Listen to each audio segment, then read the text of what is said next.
Why were you banned from a store or restaurant? I once got barred from a pub for burping. I'm not crapping you, it was in the Conan Doyle pub in Edinburgh years ago. Our small group wasn't being disruptive or anything. My burp wasn't some intentional obnoxious display behavior intended to unsettle other people. It was actually quite discreet and simply the result of drinking carbonated beverages with nothing more to it than that. But we were sitting near the barman heard and we all got thrown out, and for objecting to it, initially thinking it was a bad joke. I got no crap full-on barred. Like I say, it wasn't some over-the-top eruption of a belch. It was the same kind you'd let loose in front of your own mother, followed by a quiet, "Excuse me." I thought at the time the barman was being a neurotic, over-assertive idiot, and my own time as a barman in the years since has only served to reinforce that impression. I got banned from the mall when I was younger because I wore an inappropriate shirt that I bought in the same mall. I had a Harry Potter wand keychain confiscated at TSA, the US airport security, earlier this year. I brought it in the same airport within the security zone on my last flight before that. Yeah, well, what if you started casting spells and stuff? I'm banned from a bar that a friend owns. I've played music in it at a steep discount because we were friends, donated to their fundraisers, got them loads of vintage glassware to use for free, promoted their events, even the ones with other musicians playing. It's because his wife can't stand the fact that he and I dated briefly 35 years ago. She melts down whenever anything triggers her about it and makes his life miserable. I had no idea. Apparently they were dating 30 years ago and broke up because he had to get a rain check on a date with her to be the witness at my City Hall wedding. They got back together 15 years after that. I found out about all this when making a Facebook post about the anniversary of that court date, and he messaged me to take it down. He explained the crazy and I complied and thought that everything was fine. Then I got invited to the bar for a private party of theirs 6 months later, and both of them are being horrible to me. I was very confused. I asked him what the problem was, and he said, "I don't like how we left things last December." And I was thinking, we? I went back and checked the messages. It seems right after he sent me the explanation, and before I responded apologizing for the triggering and saying I'd comply, someone blocked me in his account. So I think she went in and turned it off so he couldn't see that I was cooperating. So he thought that I blew him off. I sent emails, texts, and certified letters with screenshots showing what happened, but he's still angry at me. So, okay then. It's really sad as I loved that place and I loved playing there, and it's a nexus of our social group, but now I can't set foot inside. Well, sucks for you that got blocked off because of his crap bag wife, and sucks for this idiot that he can't see that maybe it's not a great relationship, that he'd be better off and happier if he just left. Sucks to suck, I guess. I was doing a history project on Poland, and it was well known this teacher gave an extra letter grade for bringing in food from the country we were studying. A friend from my previous school brought me to a bakery that made kolaks that his family loved. I ordered one for my class, paying a deposit and specifying the day I was due to present. I ran in before school to get my order, and the woman behind the counter, the manager, told me that whoever took my order never sent it. There was no kolaks in the store. Despite me presenting my invoice and pointing out the date they agreed to have it ready, she refused to refund my deposit on the basis that we can make it for you tomorrow. I had to call the credit card company and dispute the charge that way. A few days later, my friend called me and asked why we were both banned from the bakery. I was banned from the mall arcade when I was a kid for holding all the whack-a-moles down. I was also banned from an arcade, but for an even more bullcrap reason. It was for picking up quarters. I was a very young kid and saw that people would drop quarters and just never bothered to pick them up, or they didn't know they dropped them. So I'd pick them up from around the machines, nothing dangerous, nothing suspicious, and I'd use them to play. I'm not talking about stealing quarters from people who are going to pick them up, but ones that are just sitting there on the floor with no one around, covered in cobwebs and sand. The attendant argued they weren't mine and belonged to the shop and that I was stealing. I can kind of see the point since it's private property, but I was 7 years old. I spent plenty of my money in the arcade, and I was just using all these quarters I found right back in their rigged claw machines. It was just a crappy thing to do to complain and ban me. All they had to do was say, "Don't pick up the quarters," and I would have stopped. Got a story about someone who wasn't my friend but who I used to run track with. He thought it would be hilarious to put a pebble inside a piece of gum and throw it out the window of the bus on the way to a track meet. He thought it would just stick to the windshield and be a nuisance to someone. It ended up shattering part of the windshield because we're in a bus going motherfrickin' 55 miles per hour. The person we hit followed the bus all the way to the track meet. The cops came, the kid was banned from track. I'm not sure if he was banned from the bus though. When I was 12, my favorite thing to do was play laser tag at the one laser tag place in our town. I'd go every Friday night and play for 3 hours or so. There weren't many other regular players, so nobody else was getting better at it like I was. After about a year, I was just wrecking everyone, and the owner ended up banning me from the place because it was driving away customers. It really sucked because it was my favorite activity, and I was just immediately cut off from it. 6 years later, I found a place in another city that had other players that played regularly, so I was able to start playing again with people at similar skill levels. I got banned from Six Flags Great Adventure in New Jersey several times in the early 90s. Back when I was in high school, season passes were like $40 or something, making it a no-brainer to buy one, if you intended to go at least twice. My friend and I probably went 5 to 7 days a week since we lived so close by. We knew the park and its operations better than pretty much anyone who didn't work there, and eventually we grew too comfortable with taking shortcuts through the employee area, trying to climb things we shouldn't, bothering other guests, and overall being a bunch of New Jersey teenagers, aka jerks.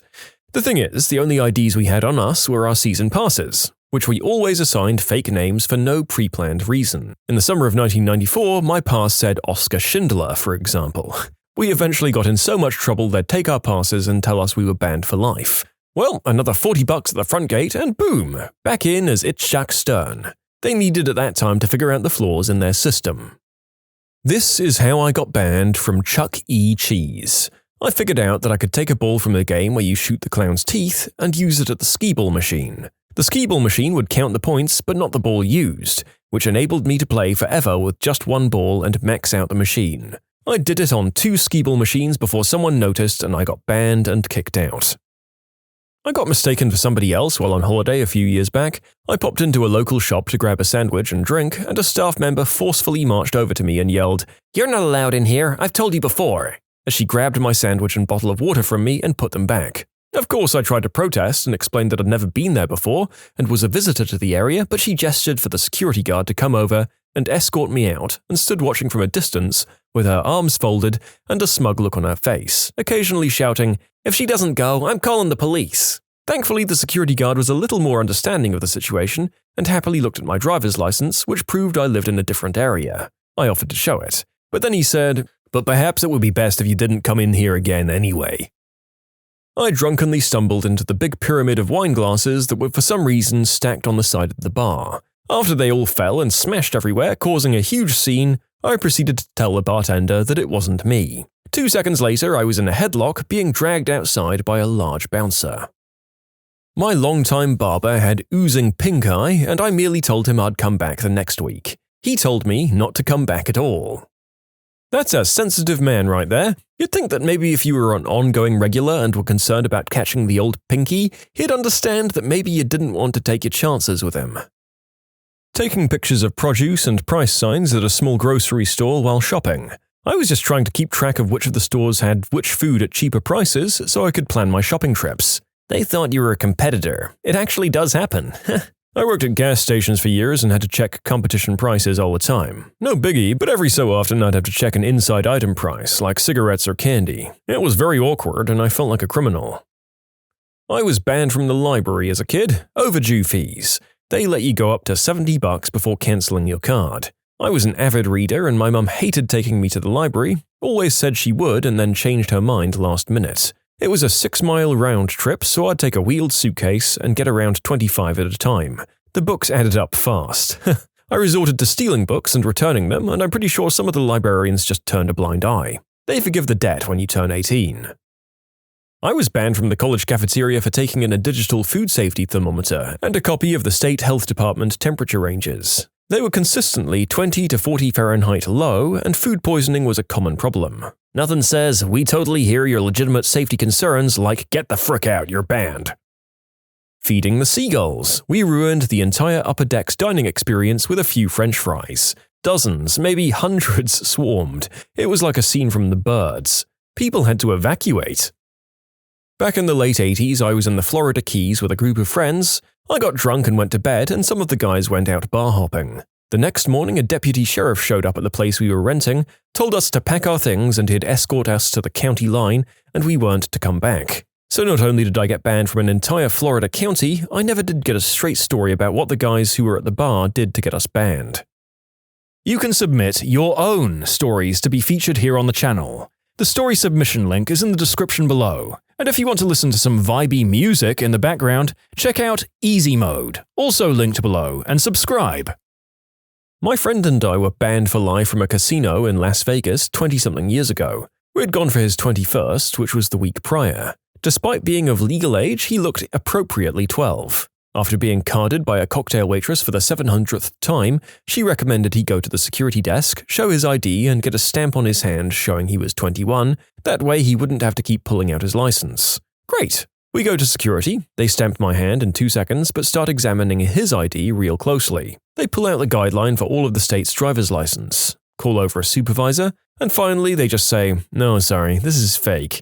It says under 21 on it." My friend at first calmly tried to explain that he turned 21 the week before and was under 21 when he got the license, which is why it was on there. He lived in one state, was going to college in another, and hadn't gone home to renew his license yet, but it wasn't expired, so it was valid. They said, "This is a private establishment, we're not comfortable with it, and we're asking you to leave." Now, he had a bad temper, which I knew, and he'd been drinking. I tried to defuse the situation and said, "Hey, screw this place, there's 100 casinos left on the strip, let's go somewhere else." He agreed and we headed for the door. Then 10 feet from the exit, I hear, "Screw it, I'm giving that jerk a piece of my mind." And 5 minutes later, we were escorted to a room off the floor, had our pictures taken, and we were told we were banned for life, and if we ever returned, would be charged with trespassing. I haven't been back to Vegas since then, but if I do, I'd like to walk in to test their facial recognition software.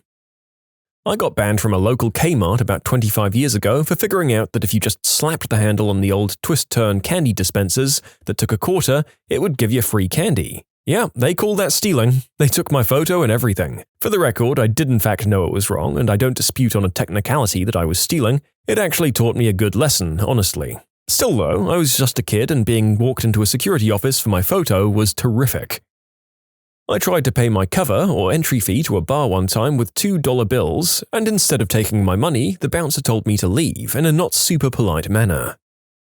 I got banned from the local orthodontist because during an appointment my mum asked the doctor why her degree was from the US. We live in France. My mum was genuinely curious and had just wanted to talk, but for some reason the doctor took it really badly. He insulted my mum while I had the cheek retractor in my mouth and left the room.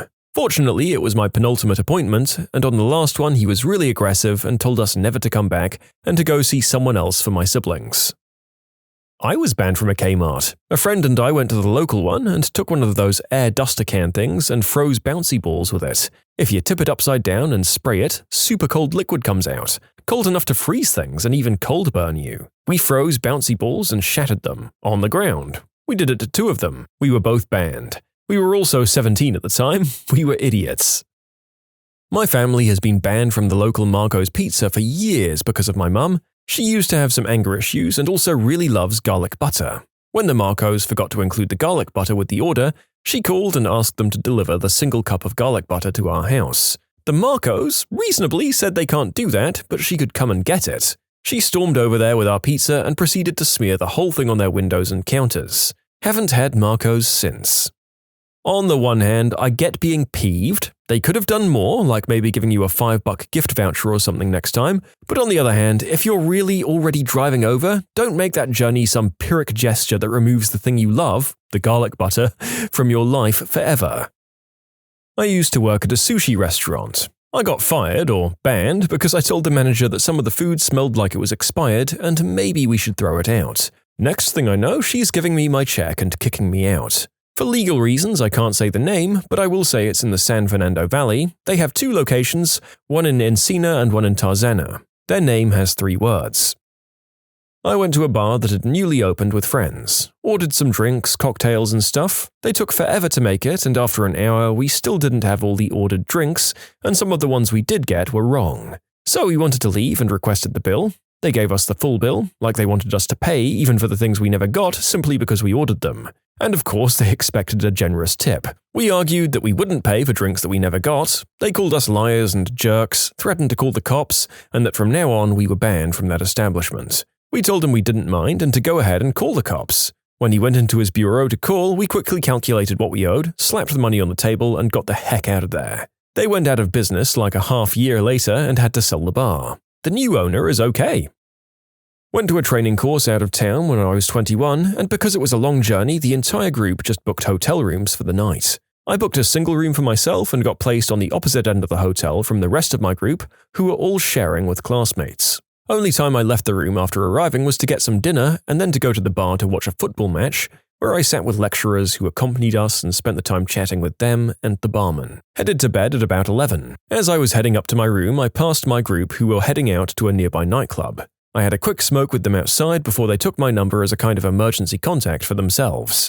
Anyway, next morning comes and I was down in the lobby for 7, grabbing some tea and some breakfast, and I went to ask for something at the reception, when I overheard a group of elderly people in front of me complaining at the desk about the noise last night. Apparently my group had come back completely off their heads and brought back a lot of friends from the nightclub.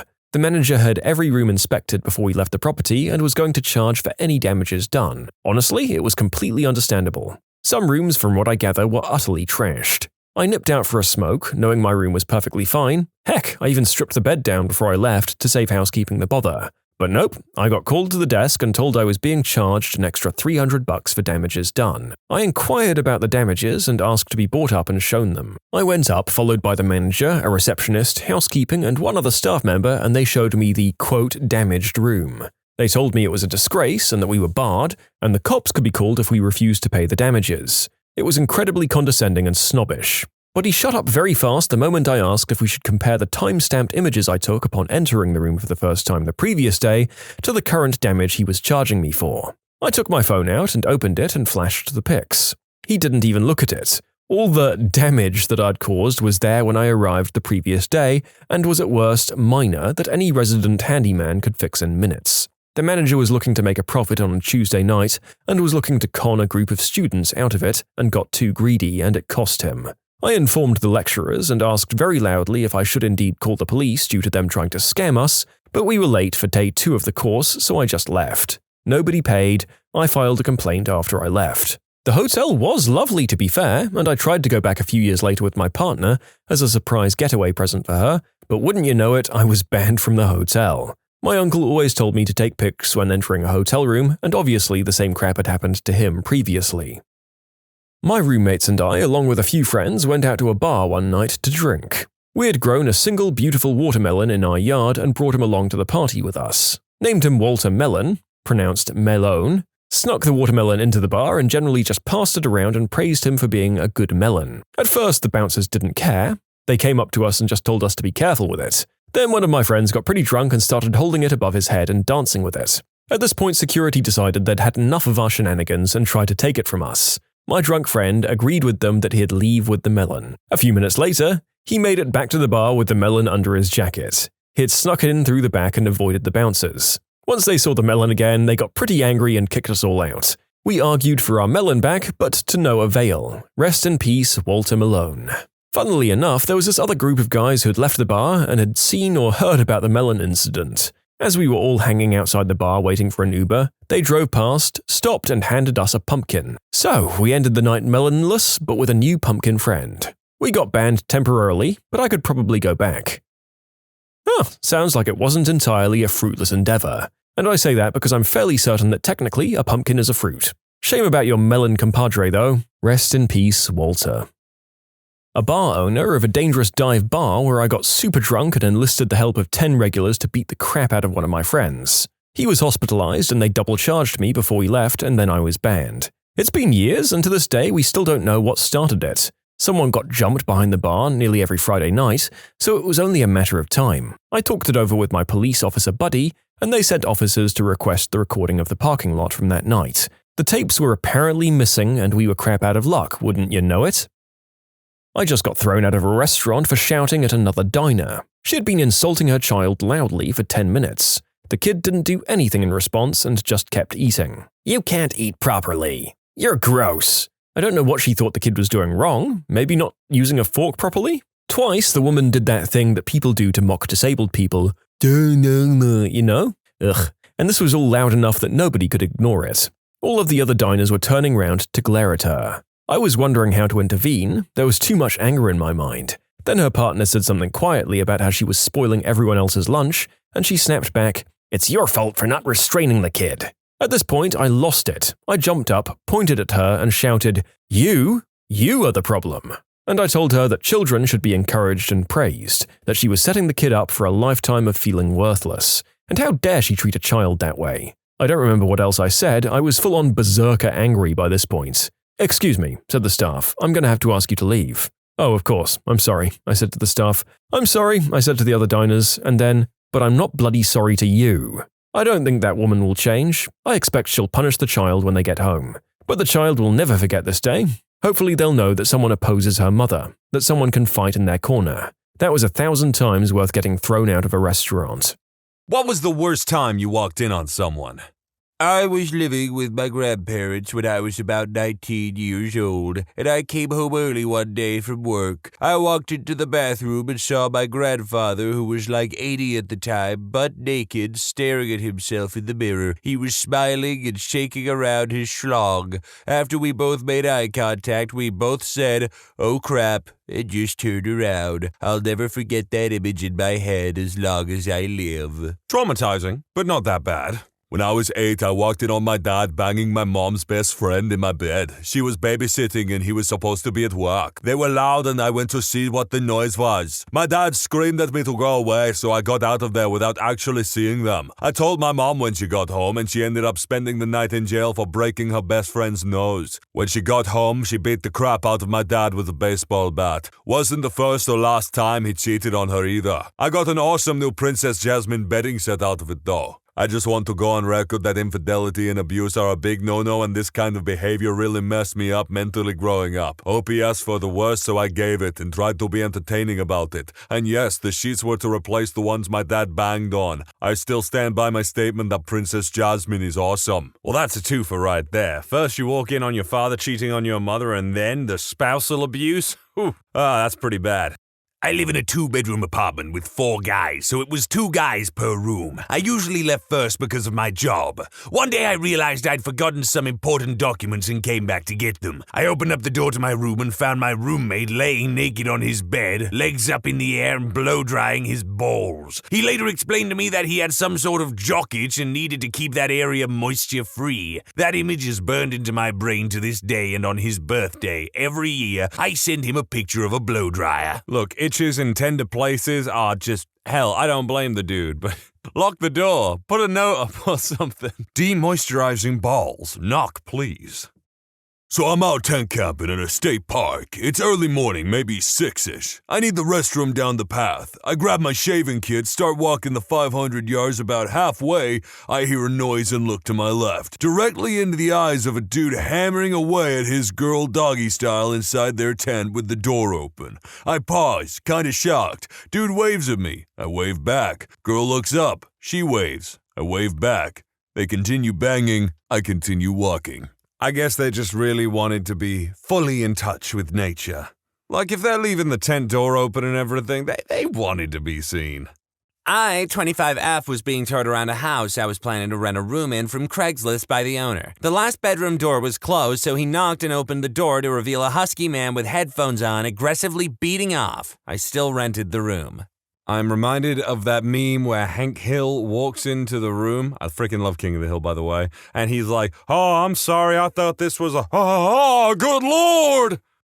I didn't personally walk in, but my mom did. I was told to stay outside. I was about 15, and me and my best friend, along with my mom, went shopping, and we came home to see my brother's girlfriend's car parked in our driveway. So me and my friends were all like, "Oh, you know what they're doing," and my mom was brushing us off. She told us to wait outside and went into the house and quickly came out covering her eyes, repeating, "I saw nothing." She caught my brother and his girlfriend mid-act in the living room. My mom was mortified, and me and my friend were thrilled we were right. Doesn't matter how traumatized the mom is from seeing her little boy being a man, it just matters that you were right.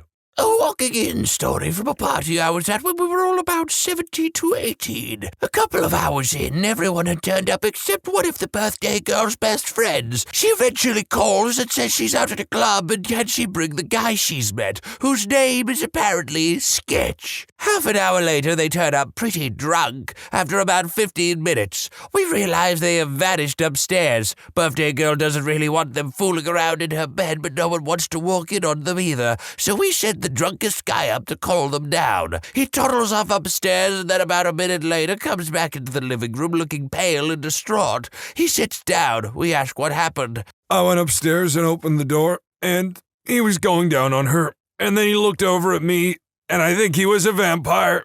There was blood all over his mouth, so I left. Turned out they started fooling around and it became clear it was her time of the month, but Sketch decided to power on through. We accidentally sent up the one person who in a drunken haze was not mentally equipped to deal with this at all. He looked broken for the rest of the night.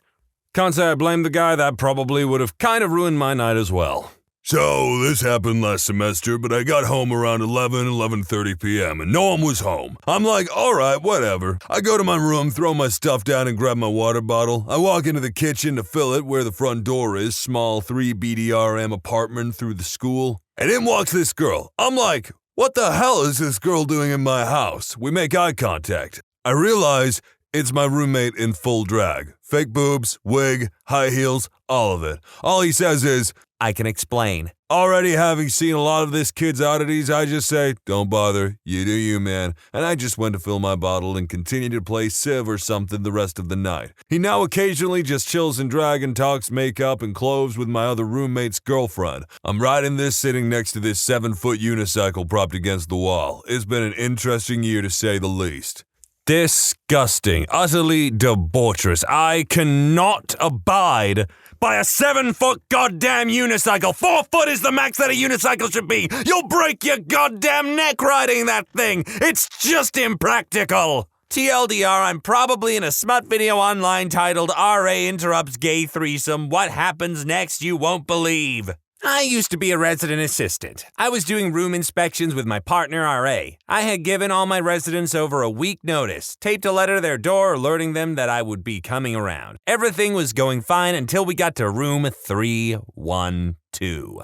I still remember the room number to this day. We knocked on the door 3 times with no answer. I announced that I was keying into the dorm. We get inside. Everything's normal. I go to the individual bedrooms and knock 3 times again. As soon as I announce I'm keying in, my residents open the door in just gym shorts. Hey, what's up? Live Legacy? Just doing our scheduled room checks? Oh, okay, come on in, without even hesitating or giving me a warning on what I was about to walk into. As he opens the door, I see a naked man dart across the room and into the bathroom. I didn't know he was gay, so that was surprising. But then I walk into the room and look to my left. I see a tiny Asian man was standing in the corner with a laptop in front of him. He was only wearing a cheetah print thong. I quickly avert my eyes and look to my right, and I see a camera on a tripod. I dart out of there, immediately yelling, "You passed! Have a nice day!" They could have had kilos of booger sugar in the corner and I wouldn't have cared. How on earth did this one not get gold?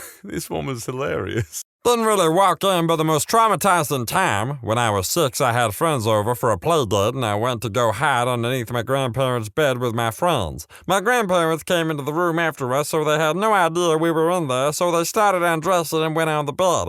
Sound started. I started crying, but they were basically deaf, so they couldn't hear me. But my mom walked by the room and thought she heard me crying, so she walks in. Grandparents start screaming at my mom. Mom starts screaming at my grandparents. I run out from under the bed with my friends trailing behind me. It was awful. That is basically the exact same thing that happened in an episode of F is for Family, which is a hilarious show. Another, not walked in, but my parents divorced when I was a baby. I ended up living with my dad and got very sporadic visits from my mom in my hometown of hers. I lived half the country away from her. One summer, in the first few days of a visit to her town, I thought I was alone in the house. I was 15. My siblings were several years younger than me and out playing with their friends, and my stepdad and mom, I thought, were at work. It's hot outside, and my stepdad is a tightwad, so there was no AC in the house. I decided I was going to go upstairs and soak in a cool bath for a bit. Since I think I'm alone, I start shedding clothes as I'm going upstairs instead of waiting to get into the bathroom. As soon as I reach the top of the stairs, my mom jumps out wearing nothing but a lacy thong and yells, "Surprise!" Turns out my stepdad was supposed to be home early that day, and since I had only been there a couple of days, she assumed the heavy footsteps coming up the stairs were his. So there was a very surprised, almost naked 15-year-old looking at a very surprised, naked 32-year-old who also happened to be his mom. We talked about it one time several weeks later just so she could explain, and it hasn't been mentioned since. For you weirdos, no arms were broken, I was repulsed, not aroused, and I guess you would have to ask her many partners over the last 4 decades if she was hot. I'm not mad at y'all though, this is what makes Reddit worth my time. It's like a double KO in a fighting game, only with trauma. Double trauma. I was 12 at a sleepover with a good friend of mine. It was around mid-afternoon. I was getting myself some water when I come back to see my friend getting lectured about how messy his room was. It was immaculate. And how he should take responsibility for things. He did. His dad is pulling up carpet fuzz and yelling at him for it. My friend is crying. I kind of pretend that I didn't walk in on that and hung out in the kitchen reading cereal box ingredients. As soon as the dad walks out, his girlfriend comes in through the door in tears. She had totaled her Corvette running a red light, and now the boyfriend was hysterical, yelling at her and us. They go to their room and there's this banging and fighting noise. Then everything was normal. Took me bloody forever to realize they were addicted to booger sugar. The dad and the girlfriend sound like absolute tosspots. That's all I have to say on that, really. I went on a road trip with my family when I was like 13 or so. We stopped overnight at a motel and my mom asked me to fill the ice bucket with ice from the machine down the hall. I grabbed the bucket and went off to fill it up. When I got back, I had the terrible realization that I didn't remember what our room number was. Starting to panic, figured the only thing to do was to pick a door at random and hope for the best. I picked a door. It was the wrong door. An old man answered wearing nothing but tighty whities, a wife beater, and black dress socks. Behind him, 2 other similarly clad gentlemen sat on the bed next to 3 old ladies in negligee. I asked them where the ice machine was, even though I already had ice in the bucket that I was holding in my hands. He pointed down the hall and I said, "Thank you," and took off. I guess my mom heard me and opened the door to wave me back in. I was only off by a few doors. Worst episode of Showcase Showdown ever. And then you have to sit there and wonder what they're doing a few doors down from you the entire time. Awful. Technically, I didn't walk in on this situation, but bear with me. Something I liked to do when I was very young was bring shoes into the different rooms of the house. I was always very proud of myself and wanted to show everyone that I brought more shoes indoors. Once, I had the brilliant idea to hide in my parents' closet with a pair of shoes so I could surprise them with my ingenuity of now hiding shoes in their closet. I made this, what I thought to be at the time, a very well thought out and super professionally planned scheme. Step 1 of my plan was to set into motion my getting the shoes and bringing them into the room with me undetected. This proved to be an easy success. Step 2 was supposed to go a little something along the lines of show them the shoes once they came into the room, etc., etc. That is where my plan goes all wrong. There I was, sitting in the closet waiting for my parents to re-enter their room, when I finally heard the door open. Just as I got my stuff together and was ready to leap from my hiding place and bombard my parents with shoes, I froze. I heard my mum moaning and stopped in my tracks, not knowing what I was supposed to do. Now my plan had been disrupted. So I peeked from the crack in the door of the closet to see what was happening and saw my parents getting it on. I didn't know what to do and knew that it would be more awkward for me to open the door and leave than just sit and wait for it to be over. So, logically, I sat and waited. When my parents left the room, I waited a bit before leaving the room myself and pretended it never happened. This specific individual sounds more like they're a dog with the ability to use a keyboard with a Reddit account.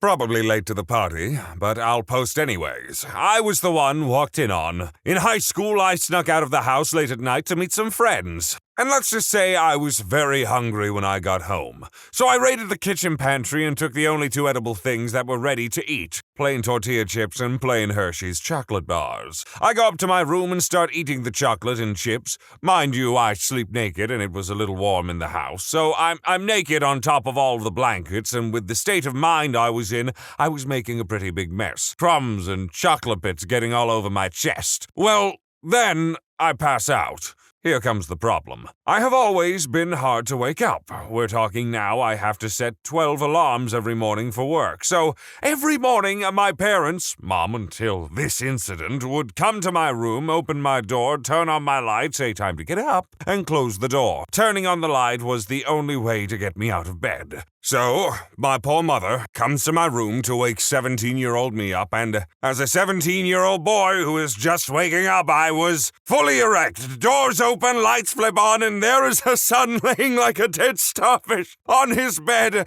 chips, crumbs, and melted chocolate all over his chest with a raging boner. Not only that, but from her angle, she is staring right down the devil's alley at my taint, balls, and boner. So she screams at the top of her lungs. This scares the crap out of me, so I wake up and start screaming at the top of my lungs. Now she's kind of running in place, flapping her arms around, screaming. I'm screaming naked in horror in my bed, and my dad comes bounding over thinking something is wrong and bursts the door fully open. He yells, "Oh, what the hell?" I try to yell, "Get out!" and cover myself, but really just manage to yell, "Grrr!" as I rip the blanket up and fall off the bed to the side. Breakfast was quiet that morning. I'm going to use the Devil's Alley in the future. That was funny as hell. I would just like to preface I was 5 years old. I was at a campground and headed over to a friend's camper to wake her up in the AM. I walked up to the loft area and shouted her name. Turns out she was in the room to the left, not the right. Her cousin shot up out of bed, staring right at me like my holler was a fire alarm. This wouldn't be worst until you consider she had a glass eye that apparently drifted inwards while she slept. I had no idea who this woman was or what was up with her eye, but I screamed, "No!" the second she opened her eyes. I ran 90 miles per hour that morning back to my place. The worst part was my naive reaction, clearly. I know a swath of very different people, but I've never met anyone with a glass eye personally. Yet. Or as far as I know. Not sure if this belongs here, but it's a nice departure from all the 18-plus related stories already posted in the comments, so here goes anyway. This happened in 2005. I was 21 years old and working my first full-time job during university vacation. One day, my boss allowed me to go home early, so I raced home excited and looking forward to an afternoon enjoying the epic summer weather. I parked my car in our garage, and as I walked through the two interleading doors into the kitchen, I suddenly heard the sound of footsteps running down our passage away from me towards the 3 bedrooms. I knew my 19-year-old sister was home, so I just assumed that what I'd heard was the sound of one of the many female friends she regularly had over. She was a total socialite, running away from me. I figured maybe said friend had been slightly undressed or something. I don't know. I didn't have much time to think because what happened next happened really fast. A few steps later, and I'm in the dining room from which the rest of the house fans out in 3 different directions. Then I see my parents' bedroom door at the end of the passage open up, and my sister sticks her head out and screams at me, "You mad though? Get out, there are 2 guys in the house." As she says that, she slams the door closed again. And then, sure enough, 2 black guys appear from one of the bedrooms off the passage. They're both slightly younger, maybe 19 years old and much skinnier than me. Bizarrely, my first instinct was to negotiate with them to get them to leave. I think the reason for this was that both looked as surprised to see me as I was them, and it was clear that they hadn't planned for this, so I think I figured, well, now that they'd been caught, they'd readily leave. My only thought was to get them out of the house. At this point, I still didn't know what my sister's condition was, whether she'd been hurt or anything. On my way there, I'm also trying to figure out how I'm going to open the door to let them out because I've left my house key in the kitchen where I came in, and there's no key nearby to open the locked steel security gate. Before I get the chance to even make a plan as I reach the entrance hall, suddenly both guys jump on me and stop me from going any further. I grab onto the door frame for dear life, and right about now I notice that one of them is armed with a huge knife from our kitchen. Oh crap, I think. I'm about to feel what it's like to get stabbed, but by some miracle he doesn't stab me. Now I'm screaming for help louder than I've screamed in my entire existence, hoping that I'll be loud enough for someone to hear outside the house and bring help. And in the meantime, these 2 guys are trying harder and harder to pull me off the door frame. My shirt tears in half and I sprain 3 fingers from the strain of holding onto that damn frame. Then a moment of clarity. I remember that there's a panic button linked to our armed response company right outside my parents' bedroom. I scream my sister, press the panic button, and I hope she hears me because I'm all out of ideas and all out of hope. Then I hear her shout the last thing I wanted to hear. "I can't. I'm tied up." The panic button is mounted at like shoulder height on the wall. In that moment, the most dire sense of panic and fear sets in. People say about scary moments that I nearly shat myself, and suddenly I almost understand what that means. I can feel my butthole puckering uncontrollably while I wonder what the hell is going to happen to me now that nobody is coming for help. Just as I'm giving up hope, the house alarm starts wailing. It is loud, so loud it physically hurts my ears, and the siren is mounted in the ceiling right above me and these two thugs, so it is super uncomfortable. I scream at the thugs that the police are coming. I noticed that they looked almost as afraid as I am. They let go of me and run down the passage. Turns out they left via my bedroom window. I later learned that following my scream for her to press the panic button, my sister was somehow able to sort of shimmy her way up the wall from a prone position to where she could reach the panic button. I also learned that frighteningly, thanks to recent home renovations, the wire in the room next door linking the alarm system to the phone line had been cut. So although the alarm went off, nobody was coming to help. Fortunately, the two thugs didn't know that. This whole episode must have taken no longer than maybe 2 minutes tops, but it felt like it went on for a half hour. Anyway, seconds later, there's a knock on the door. It's my friend Bruce popping over for a visit, and I'm still in such shock at that point that I can barely think straight enough to let him in. But I did, and it's lucky he was there as he went to find my sister and untied her. Fortunately, she was unharmed, although she was convinced that the two had planned to grape her and that the only thing that prevented it was my early arrival home. We immediately called the cops, who arrived very quickly along with a volunteer trauma counselor, our armed response guy, and an armada of the other security companies and agencies in the area. They are all linked to the same radio network and all assist each other very effectively. In spite of the police's genuinely best efforts, by then it was too late, and unfortunately, the two thugs were never caught. On the plus side, my folks immediately bought a new house in a much safer suburb far from that one, and within a few months, we were out of that hellhole of a suburb. And also, it forced me to take stock of my personal safety, so now I'm far more aware and I'm far more prepared should anything like that ever happen again. God forbid.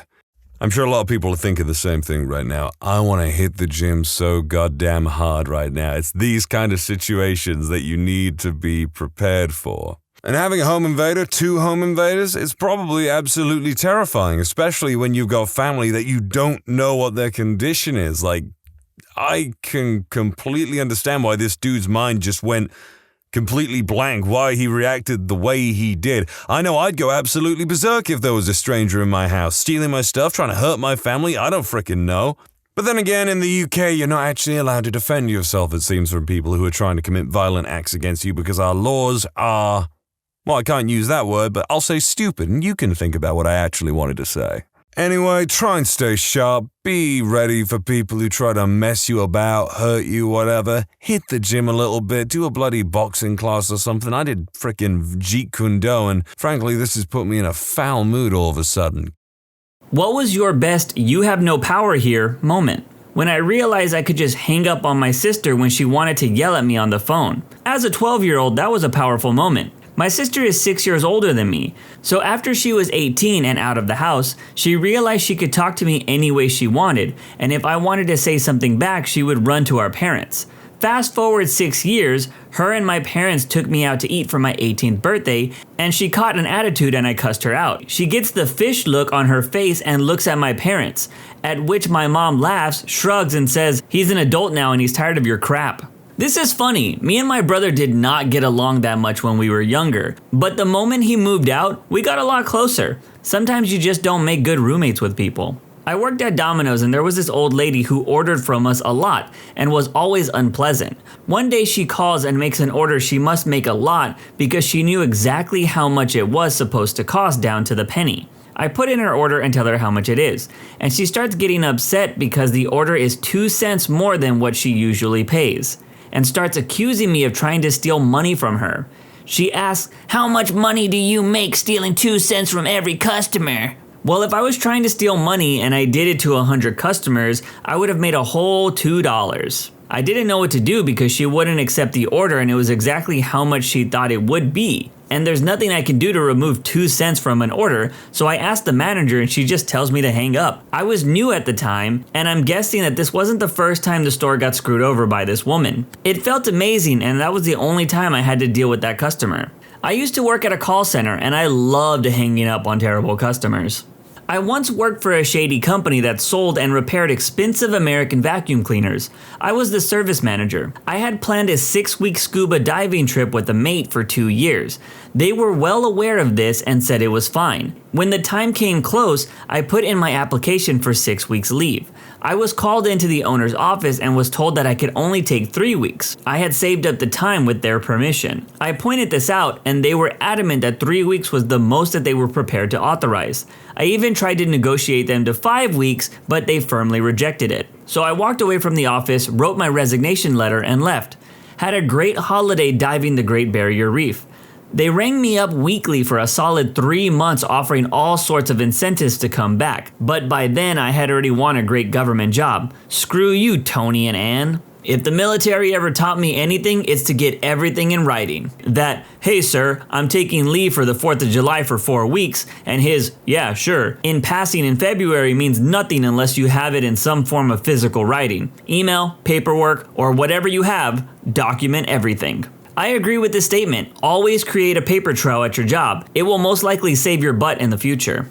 My boss sold the company, and about a week after the official switch to the new owners, he called me up and asked me to do something. I told him my consulting fees were $120 an hour. He didn't take me up on it, unfortunately. When I left a job, I was invited to meet the CEO because he was unhappy I was leaving and wanted to understand why. I explained that I was not being paid enough and the recently announced pay raise was not good enough. He got irritated and in a patronizing tone started trying to lecture me on how I should have handled the situation better. I interrupted him. He didn't like that. So I added, I'm leaving. I have nothing to lose. And then informed him that I had already been let down over pay multiple times, had witnessed others trying to get more pay and being refused, so I had no interest in begging to be paid what I already deserved to be paid. At that company that I worked for, the managers just stopped giving exit interviews at all. It just became a big circus. Man, the only job I ever quit was also the only job that ever gave me an exit interview. I had nothing really to say, so I ended up just saying that the break room needed recycling bins. The interviewer was so confused. I had a friend who worked in the selling of online spicy content advertisements. He was making them millions a year via Cam and had all his clients up there spending. Repeatedly asked for a raise and they said that they couldn't afford it. He got another job that almost doubled his salary and then he showed them the offer and asked for $10K more than they were offering or he would go to the new firm with his clients. They cursed him out, told him that he was a traitor and said that there were more dignified ways to do this. In the end though, they gave him the wage he wanted. He asked for it in writing and then he forwarded it to the rival firm to negotiate the original offer. They matched the additional $10K and he bounced anyway with his clients and got his old jerk bosses to help him get another $10K of salary at his new job. Had a client freak out on us and harass us with cell phone calls every few minutes because we couldn't accommodate her needs. She wanted to make her countertops larger than the actual slab of granite. You can't grow rock. So we just refused her deposit and told her not to call us anymore. She was speechless. She was trying to get a discount and now she had to start the whole process elsewhere. We don't abide by the customer is always right. Firing the customer is definitely a thing. Sometimes 20% of your business requires 80% of the effort. Businesses that want to do better look hard at that 20%. I did wedding photography for a few years before every person on the planet had a digital camera. During a consultation, the fiance asked me if I had an umbrella insurance policy in case they were disappointed with the photos and wanted to sue me. He wasn't joking. He called me later to let me know that they decided to choose me as their photographer. I told him thanks, but no thanks, citing creative differences. Some people are idiots. Reminds me of a story back when I was in high school. One of our extended group of friends was a semi-annoying guy most of us tolerated. We'll call him Todd. Todd got into a car accident with one of our other friends and came out with a couple of cuts and bruises. No big deal. A couple of months later, we were all joking around in front of another friend's place and are about to hop into another friend's car. Todd decides that this is a good time to say, "Hey, make sure you guys don't get into an accident. I didn't want to sue the other friend at the time, but it was probably a mistake. Could have gotten a lot of money." Friend with the car's mom hears that from the porch and runs over to cuss Todd out and informs my friend that since she pays for the insurance on the car, like a nice mom, Todd is banned from that vehicle, just in case because she doesn't want any bloody lawsuits. Everyone else in the friend group talks it over and agrees this is a sensible precaution. And that's the story of why Todd had to take the bus everywhere until he got his own car. Man, I think everyone's had a Todd in their friend group before. This was my last job, was hired to be doing PC repair, only to be told an hour before my first shift that there wasn't any hours available for that, and that they could put me elsewhere. Begrudgingly, I accepted as I turned down another position and needed the work. Fast forward a few months and the manager decides I'm going to be filling in for the only person handling shipping and receiving for this giant department store, single-handedly with 3 days of training. So of course things aren't going well, as this is a 2-person position at minimum for 8 hours and I'm expected to do it in 6. The last day on the job, I'm swamped. Vendors are fighting with each other over the dock space and another manager comes up freaking out on me because I couldn't get the extra work done, and I told her repeatedly that I couldn't be done. Exasperated, I pleaded my case, to which she callously said, "I don't give a crap." Now I'm getting mad. She replied to me at this point and says, "Do you know who you're talking to?" I replied, "Yeah, the bee who now is running this poop show because I'm out." $11.35 an hour with my promised hours gutted was not worth it. I was hired to build a website. I knew basic HTML and was forced to apply. They wanted to pay me an hourly wage rather than actually getting a professional. In short, the site consisted of listing all the items they had for sale in pretty much a single table on the site, as they took old appliances, TVs, freezers, fridges, etc., and sold them to various third world countries. So I had to take the pictures of all the products to have the images on the sites. They give me a cheap camera that dies after every 2 pictures I take. Boss's wife and another random staff member are there. All they do is sit on their butts chatting and do no real work, leaving the actual work to the other staff. I point out that the camera is dead. They tell me that I'm lying. Suit yourself, I'll sit down and do nothing at all until the boss is back next week. The next day I'm told to do work, point out that the camera is still broken, and get told to take it back if I want to, but while I'm out of the office I'm not getting paid. So I stay sat down doing nothing. I will point out that the actual site was built in the first day. It was literally just a white page with their contact details on it and a list of the items and prices. Hardly some long drawn out thing that actually needed work. So the next day, guy comes in to look at the stock and buy some, and asked if we have a camera. I immediately offer him the one that was given and point out that it doesn't work, but if he can get it going, he's welcome to use it. Boss's wife states that it does in fact work and that I'm an idiot. Potential buyer looks it over for a few minutes, tells her rather bluntly that it doesn't work, and I grab my coat and tell her I'm done here as well. Boss did try calling me the week after to go back, but I had no intention of working in that office with her. Plus, what am I going to do once I've gotten the pictures anyways? I was hardly going to be kept on to take one picture every month or so. I would have probably stayed at that job if I was collecting a paycheck for doing nothing. My old job had so much downtime in between assignments that I started taking my laptop to work and editing my YouTube videos. I was able to put out so much content while still getting paid. I was working in retail and a customer walked up and asked if since the ATM was broken, if she could buy something then return it for cash. I had no clue, so I called over another employee who had been there for a while and they said no. Furious, she demanded to speak to our manager. We call over the supervisor of our section and he listened to her question and he said no. Furious, she demands his manager. He calls over the manager and she shows up. Surprising, the answer was no. Customer is red in the face and demands another manager.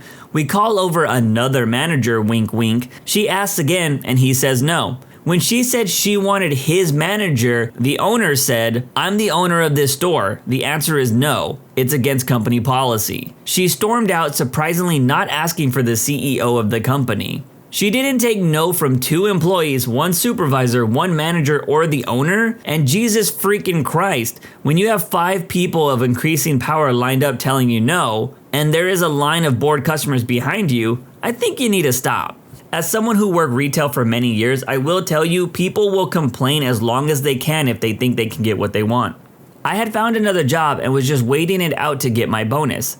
For about 3 months, I was free to express myself in ways I wouldn't have otherwise. I had noticed that my vacation time had not been approved and normally I would have asked about it, but I decided to see how it might play out. My manager called me in about 2 weeks before my vacation to inform me that it was denied. I wasn't the least upset, but I informed her that I was going to take it anyways. She threatened me in every way under the sun, which only made me laugh at her. Everyone was surprised when I left left her office smiling as they had heard her. I went to check my desk, printed off my resignation, and gave it to her. Got my bonus, got my vacation, and also got an extra 2 weeks paid because I was going to a competitor and they didn't want me sharing information. I did something similar. I handed in my 2 weeks notice at this one place as I had already got hired in another city, and I was going to move. The manager, who was just the worst human being spreading misery in a bag of skin, tried to tell me that it's my responsibility to find and train a replacement. And if she doesn't like them, then I'll have to stay until she finds someone she does like. I told her straight up, in 2 weeks, I'm gone. Or you can fire me right now. I don't care. I'm not spending 1 second of my time finding a replacement. That's your problem. It's not my fault you're such an insufferable thunder bee that no one wants this job. At that point, she was actually yelling at me. I could no longer use this place as a reference, like I could possibly give a crap. I can't use my last job as a reference either. I made a TikTok video of myself flipping off every camera in the building on my last day. I also hid a bunch of comedic stickers of myself all over the building for people to randomly find. Company did restructuring and laid off about 30 of us. My boss, picture female Limburg, gave me my contract package, which also included a lecture of if I was a better worker, the company wouldn't be doing this. After a month, they realized it was a mistake and told us that they were nullifying our contracts and that we could have our jobs back. I said that my attorney wasn't aware of a contract nullification given in the language in the document. And if they didn't want to stand by their commitment, we had already retained counsel, so whatever would happen, would happen. They came back and said we could have another 1-year package over and above salary if we stayed for a full year. I quit on the 366th day, and my boss told me that she was hurt and that this was very hard for her. I just called her a psychopath and walked out of the building. I was in a wedding party, and there was a brief lull in between scheduled parts, and we were all just milling around waiting. The bridesmaid, known for being obnoxiously bossy, starts barking out orders to every single person. As soon as she's finished, the wedding planner, who was standing right behind her, says, "Nobody do any of that," and then told us to sit tight. It was great. There's always that one person that tries to take charge when somebody else is already in charge. Got out of the Army and joined the Air Force National Guard in my home state.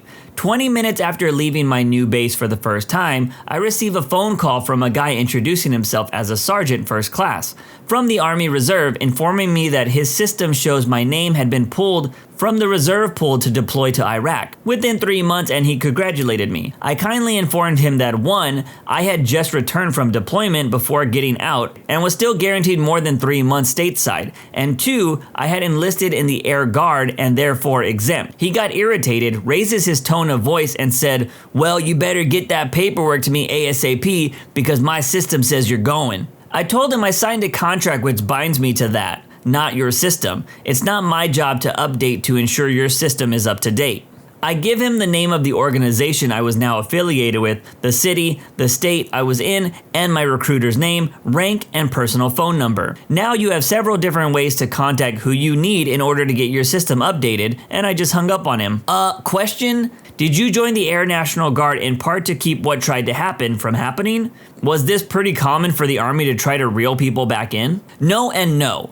I switched because as part of the out-processing from active duty, you had to schedule an appointment with the National Guard rep. This particular guy touted $20,000 bonus for my job in this particular group announcement. But when I went in for my appointment just 4 days later, suddenly it was gone. I didn't like being taken for a fool. The Air National Guard offered said enlisting bonus plus a little less grueling lifestyle. Overwhelming majority of inactive reserves for the armed forces never get recalled unless there's some nationally known and televised escalation in fighting, such as Iraq in 07 or 08, or World War III breaks out suddenly and there's a huge demand for seasoned service members. Credit union tried to bill my father's estate for a card they wouldn't provide documentation for. I told them in detail why this wasn't going to happen. After my father passed away, there was a small amount of estate-related issues to take care of. I was the legal executor of his estate. While I was sorting through things, I started getting letters from a local credit union regarding a credit card account of his that they wanted paid off. Problem was, I could find no evidence on my end in all of my dad's paperwork of him having had that credit card. And though I knew he had a savings account with them, I didn't recall any prior bills from them regarding said credit card. And I had been handling his bills close to a year before his passing. I went in to ask for evidence and got told that only the CEO could handle the matter. She was on vacation that week, so I left my name and number to have her get back to me. When she finally got back to me, she didn't offer any evidence, but instead offered a number of demands that I immediately pay the money, and if there wasn't enough money in my dad's estate, I should sell the house that he owned for the alleged debt of $600, pointing out that he had not, in fact, owned said house for quite some time by the time he died fell on deaf ears. The letters continued, some personally written and rather harassing in tone. I was feeling rather concerned as I didn't know exactly what they could do or what my options were. I know the smart thing would have been to retain an estate lawyer to handle it, but what do you do when you're not an attorney or don't have the money to retain one? I had been handling things myself as the most financially minded of my siblings, and trying to handle things as a matter of common sense and common decency. There wasn't a lot of assets or debts with the estate. It seems that it should have been pretty straightforward, and other than this case, all of it went smoothly. Fortunately, Oregon state laws are actually really easy to read for a layman. I spent several nights studying the various sections and determined exactly how things should go, and I wrote a letter, sent certified delivery with a return receipt, back to the credit union CEO. In the letter, I stated the following. First, that there is no evidence present for the claim. I was formally denying in my capacity as the executor, which the law allowed, with the window of opportunity of 30 days to appeal the decision in court. Second, that if she wished to make any appeal to me personally and save on the court fees, she needed to provide documentation of the account, including a record of all transactions and changes to justify the amount claimed. Naturally, I got a letter back 4 weeks later. It contained some paperwork, including the paperwork establishing my dad's savings account, but nothing establishing the credit card. Further, the letter stated that it would be too difficult to provide full records of all the transactions. Any bankers out there, take note, never tell a programmer that it's too difficult for you to access your own data. We know it's either BS or that you're admitting incompetence.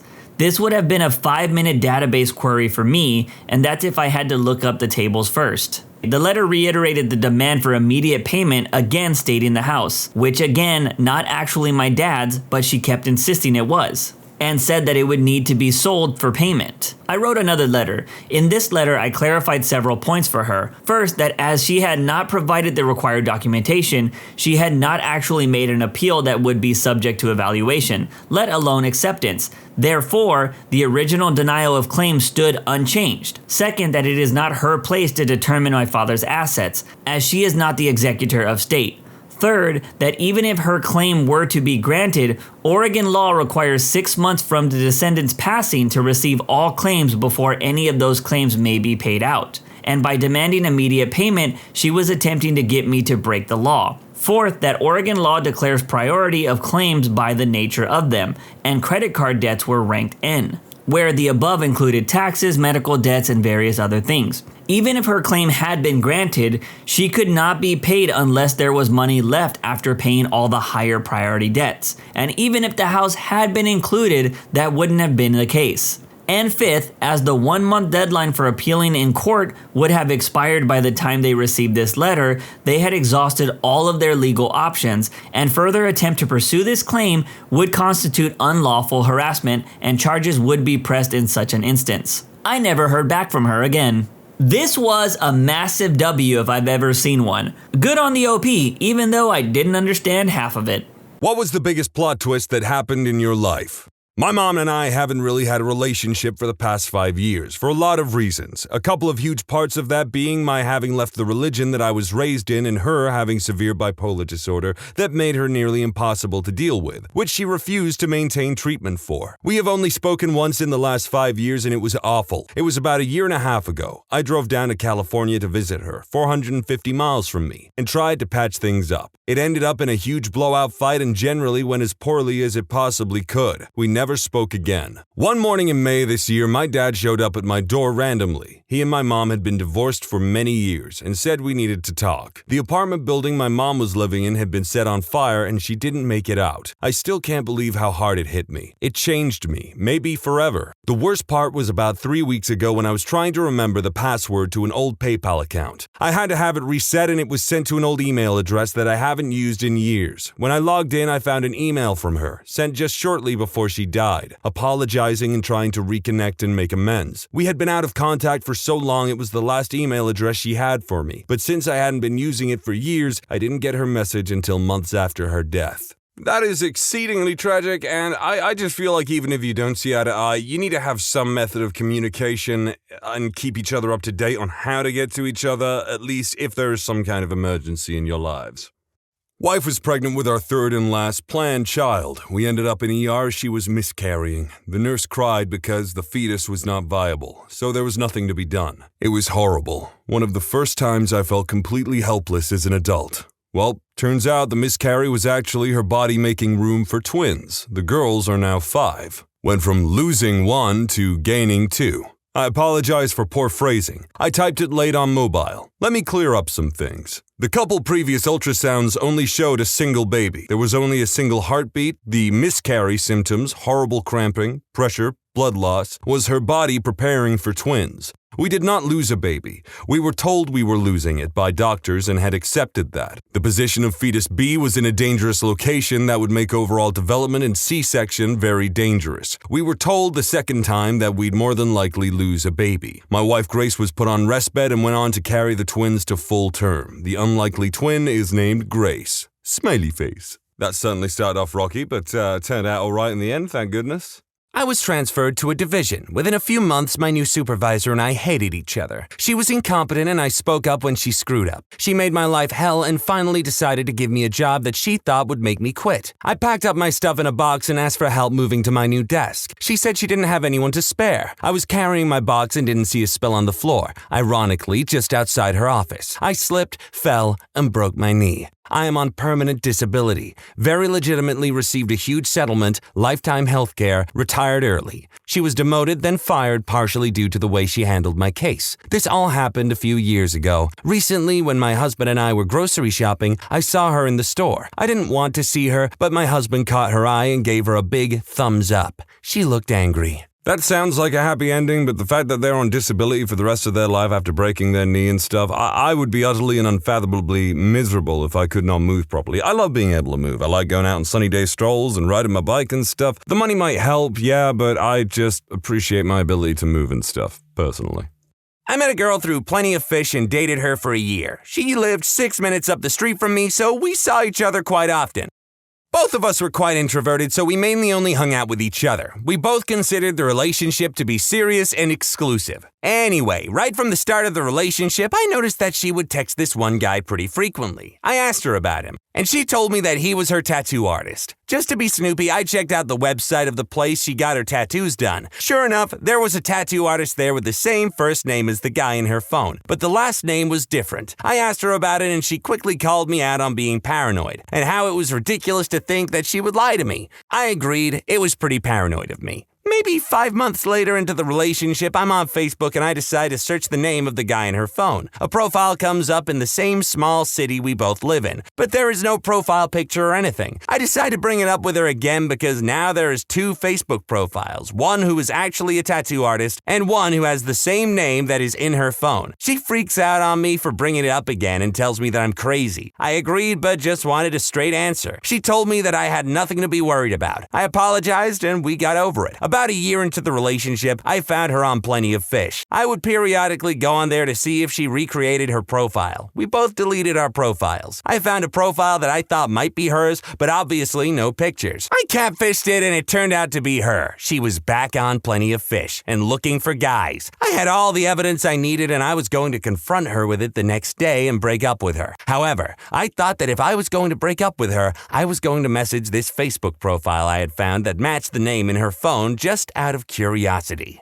Plot twist. I message the guy. He gets back to me immediately. We converse and it turns out that he is her boyfriend. I had been her second boyfriend the entire time. She met him 2 months before she met me. She bounced back between me and him for an entire year. Neither me or him knew about each other. He saw my name in her phone once and she said that I was her tattoo artist. Every time I ever called her out, I was right. Every time she was gone mysteriously at night, she was with him. Every time she said she was hanging out with a friend of hers, she was with him. She doesn't actually have any friends. It was always him. Anyway, we both broke up with her the next morning and met the next day to have a beer. Haven't spoken with him since. While I find behavior like this somewhat reprehensible, I must say it is rather impressive she kept this charade going for over a year. But I will also say that this person sounds like a naturally paranoid individual. but they were absolutely on point. Bill was a self-made millionaire by the time he was 18 years old. That was in the mid-'80s. He has been one of my best and certainly most influential friends. 25 years ago, he married a girl that I did not like or trust. I told him as much, but he married her weird butt anyway.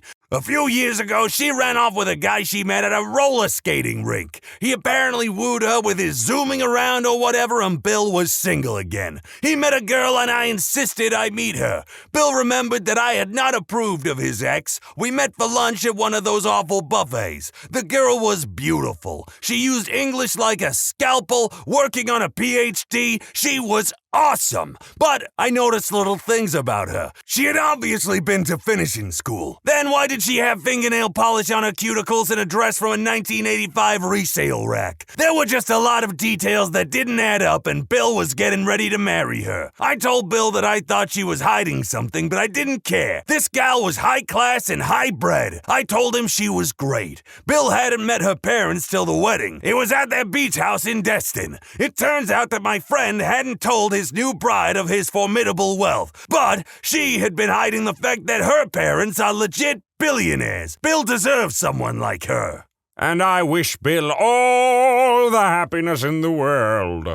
I have one that is straight out of a goddamn soap opera, and I'm fully ready to accept people calling bullcrap on it, but I'm gonna tell it anyway. I was very good friends with a guy in high school named John who was dating a lovely guy named Jenny, Polish or something. I can't recall, but that's sort of irrelevant, and was madly in love with him. He carried Jenny's picture around in his wallet, and every time they were together, they were super sweet. Really adorable couple. Then, one day, Jenny starts acting really strange and distant. Doesn't answer John's phone calls, doesn't spend time with us, the whole works. He flat out broke up with John and broke the poor guy's heart. I bought a spare t-shirt for a few days because my shoulder would be soaked from him crying on it. And then it got even worse. John called me one afternoon after school and begged me to come over because he needed a friend. When I got there, he told me that Jenny had been killed in a car accident and he was absolutely devastated all over again. I went with him to the funeral a few days later for moral support and he was just broken. Spent a couple of weeks just moping and being depressed, and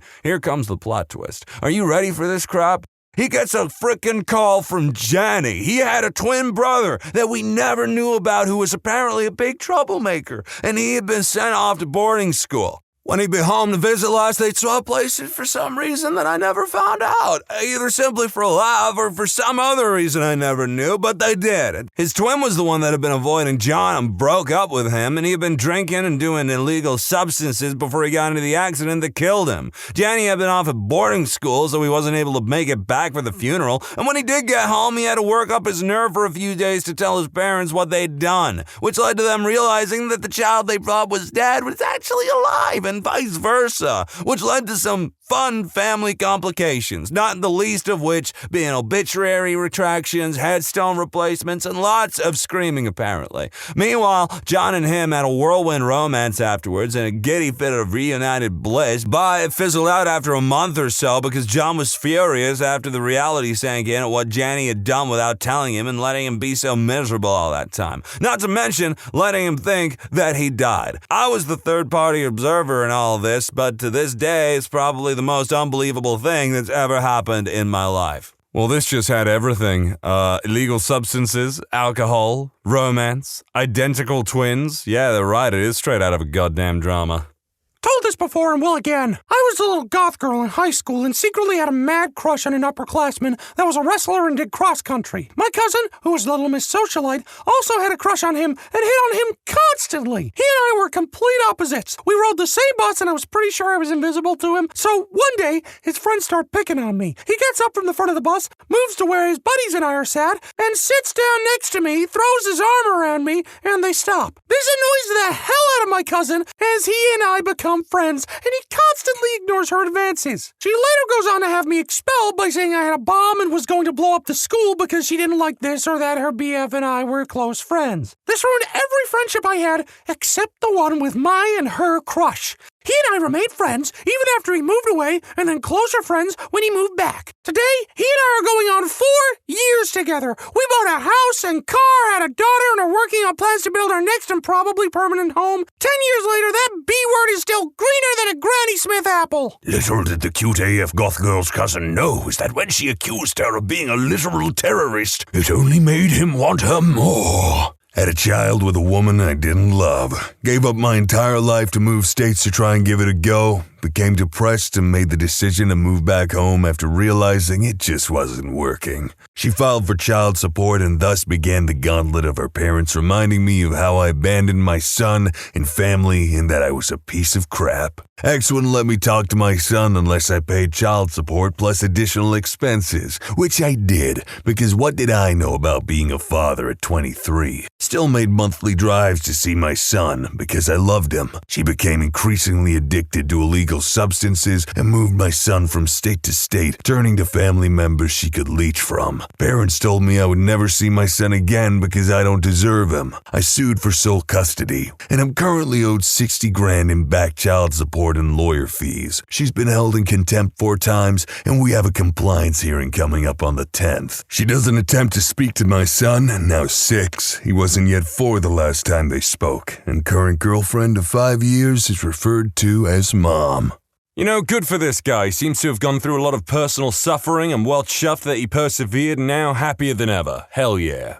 I worked in morning radio and I was also an accomplished bowler. One day I mentioned something about a high score I had and a listener called in and challenged me because he had just bowled a perfect game the week before. We worked out the details, and since we had the same first name, I said the loser has to legally change their name for 1 year to whatever the winner wants. We had an attorney ready to donate time for the paperwork. The guy refused to agree to those terms. He was up for anything but wouldn't do the legal name change. So we decided that the loser gets a tattoo of the winner's choosing. My idea was better, but I digress. So the challenge was set. 1 game the next day for the tattoo. Our studio was next to a bowling alley, so we were able to set it up so that we started in the studio in the first hour of the show, bowled in the second hour, and got the tattoo in the third hour. I designed my tattoo and got it to an artist. She made a stencil so she could tattoo fast and make for better radio. I threw the first 9 strikes in a row. He missed a spare in the first. I didn't even finish the game. I would have had somewhere between a 269 and a perfect game. He couldn't even score higher than 200. So we go and get the tattoo on this guy like 10 minutes after I embarrass him on live radio. The tattoo is me writing Falcor. I green screened myself in the Atreyu pose and photoshopped me into the actual movie poster. The artist had a perfect stencil made. The tattoo is finished and the detail is unbelievable. We all have a great laugh and I only see this guy one other time in my life. Plot twist. The last I heard, he was in jail for graping minus the G a 13-year-old. His second grape conviction. He couldn't legally change his name because he was a registered sex offender. So there is a child grapist in prison somewhere with a tattoo of me writing Falcor on his bicep. I'm the only person in the world with that story. That may very well be true. You may be the only person in the world with that story, but I believe the world is an incredibly large place with some overlap and reoccurring events, so maybe not. When I was around 8, I was diagnosed with muscular dystrophy and some severe heart issues. Everyone kind of just assumed I would die any day after that. Well, come 8 years later, I was still here and my doctor pretty much gave up on figuring out what is wrong with me, so my parents decided to get a second opinion. We went to Mayo Clinic and I was easily diagnosed with postural orthostatic tachycardia syndrome, something that is easily treated through exercise. In my case, post varies a lot and can be much more difficult to fight for others. The opposite of what my doctors told me to do. After that, I was just like, crap, now I have to plan my future. See, this is a real plot twist, because some people in this, I swear, have taken the idea and gone, oh, my life taking a very sudden and extreme change is a plot twist. No, this is a plot twist. A good one at that.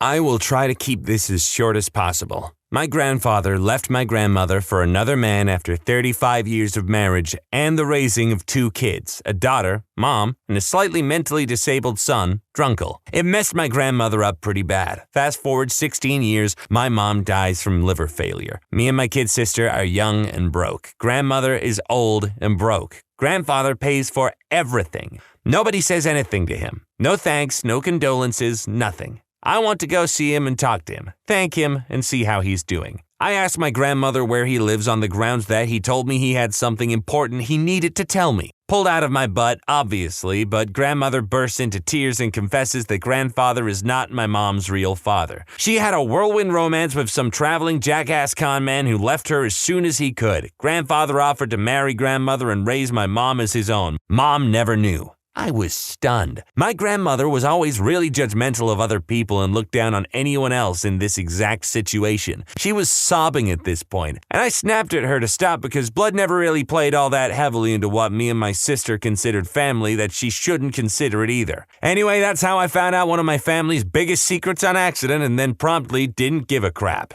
Neat plot twist, though. People really enjoy the phrase whirlwind romance in this topic. TLDR, big misunderstanding leads to big love. I'll share my grandma's, one of my favorites. As a young woman, she worked at a humble bakery in a small town in Australia. American soldiers were stationed in her town as they readied for deployment in the Pacific War of World War II. One day, a soldier from New York City came in and tried to order something not on the menu. His accent was very thick and she, being a Scottish immigrant, could not understand him. She was very embarrassed, but kept trying to assist him. After a couple minutes like this, the soldier got very impatient and started cussing and insulting my grandmother, the bakery, the town, etc. Well, my grandmother, a proud woman of small stature but surprising strength, came around the counter and punched that man hard in the chest. I'm told she broke one of his ribs, but that seems extreme. She definitely knocked him over. Fellow soldier lifted the stunned soldier off the ground and back to the base where they told their CO the story. The CO panicked about ruining relations with the town and pointed to the nearest man. He asked where he was from. Illinois, and hearing no action, sent him back to the bakery to apologize on behalf of the army. The man did a wonderful job and made a good impression and went back to that town after the war, and he married my grandma, and they lived happily ever after. They eventually moved back to the States, but she refused to ever visit New York City. Ah, Americans, never will they understand not to mess with a bonny little Scottish lady. That's a sweet story, though. TLDR, thought I was starting a new life and I did, but not the one I thought I would. I moved from California to Chicago after a year of doing nothing after finishing school. Lived with a friend for a bit, then found an apartment in the city with some roommates. Got a perfect job in the field I went to school for. Almost 2 months to the day after I moved into the city, I went on a date that ended in me getting meningococcal meningitis. Spent 2 weeks in a coma. 2 months in a Chicago hospital, was sent back to California on a medical flight where I spent 5.5 more months in a hospital, lost 8 of my fingers and both of my legs, and now, 2.5 years later, I am still recovering with near constant setbacks. My God, went on a hot date. She presumably gave him the meningitis, not on purpose probably, but yeah, that's how you contract it, through saliva, spit, respiratory secretions and all that stuff, you know. And lost his legs, lost his fingers, just had to stay in a hospital for a long time. The coma? This is a man who has suffered. This is what I'm talking about when I say to people, yeah, you can be plucked from existence or anything can happen to you at any time. Gah! I never really knew my father growing up. Sadly, he lived right next door for most of my adolescent life. There is exactly one time I remember him acknowledging me. I was standing on my front porch and he was going up the steps and into his. I was a kid. I waved, he waved back. That is the only contact I remember with my father as a child. Still though, I've always wondered about him. It hasn't really ever been about anger or anything, but more so why he chose not to want me. I've wondered about him for over 15 years. Way back in the day, they released a bike called the Sonic 6. It was a glorified Huffy with a big blue shield on the front and a gear stick in the dead center to change gears. I got it for my birthday, and of course, I was ecstatic. That thing was so cool. As luck would have it, as I was riding with a friend, a guy walking past me the opposite way cold-cocked me and knocked me straight off the bike. I got sucker punched like you wouldn't believe. The dude was huge, like obese huge. I was a kid. How powerful was I? The guy simply jumped on my brand new bike, told me to stay down and pedaled off. I chased him, but I didn't get very far. He was gone in a flash. 15 years later, I learned that my real father had paid that guy to beat me up and steal my bike as a revenge tactic against my mother. I mean, what kind of person does that? What kind of father does that? Sad, really. Another tad bit I wanted to throw in. I mentioned how the dude decked me and just rode off with the bike. Multiple sources had confirmed that he had actually paid the dude to beat the crap out of me. Like hit me while I'm about out for the count type of thing. The guy used to hang out with his friend right across the street. A few weeks after my bike was stolen, they started riding it up and down the street in front of me, except they had broken off the left-hand side of the handlebars. I remember the shield used to flap back and forth as they went flying down the street on it. How is that for some bullcrap? What a despicable, vindictive individual to pay someone to beat up your son and steal his bike because you don't like the mom. What? That was their father's name? Stan Smith? Does he work for the CIA? Because that's the kind of thing that he would do. Well, maybe not actually, because Stan Smith would probably do it himself. What is the dumbest but 100% serious thing that someone has said to you? My sister thought diet pills were low-calorie pills. Her actual quote was, "Wait, diet pills aren't for losing weight? They're not just a healthier version of regular pills?" Is it bad that I understand how she could get confused?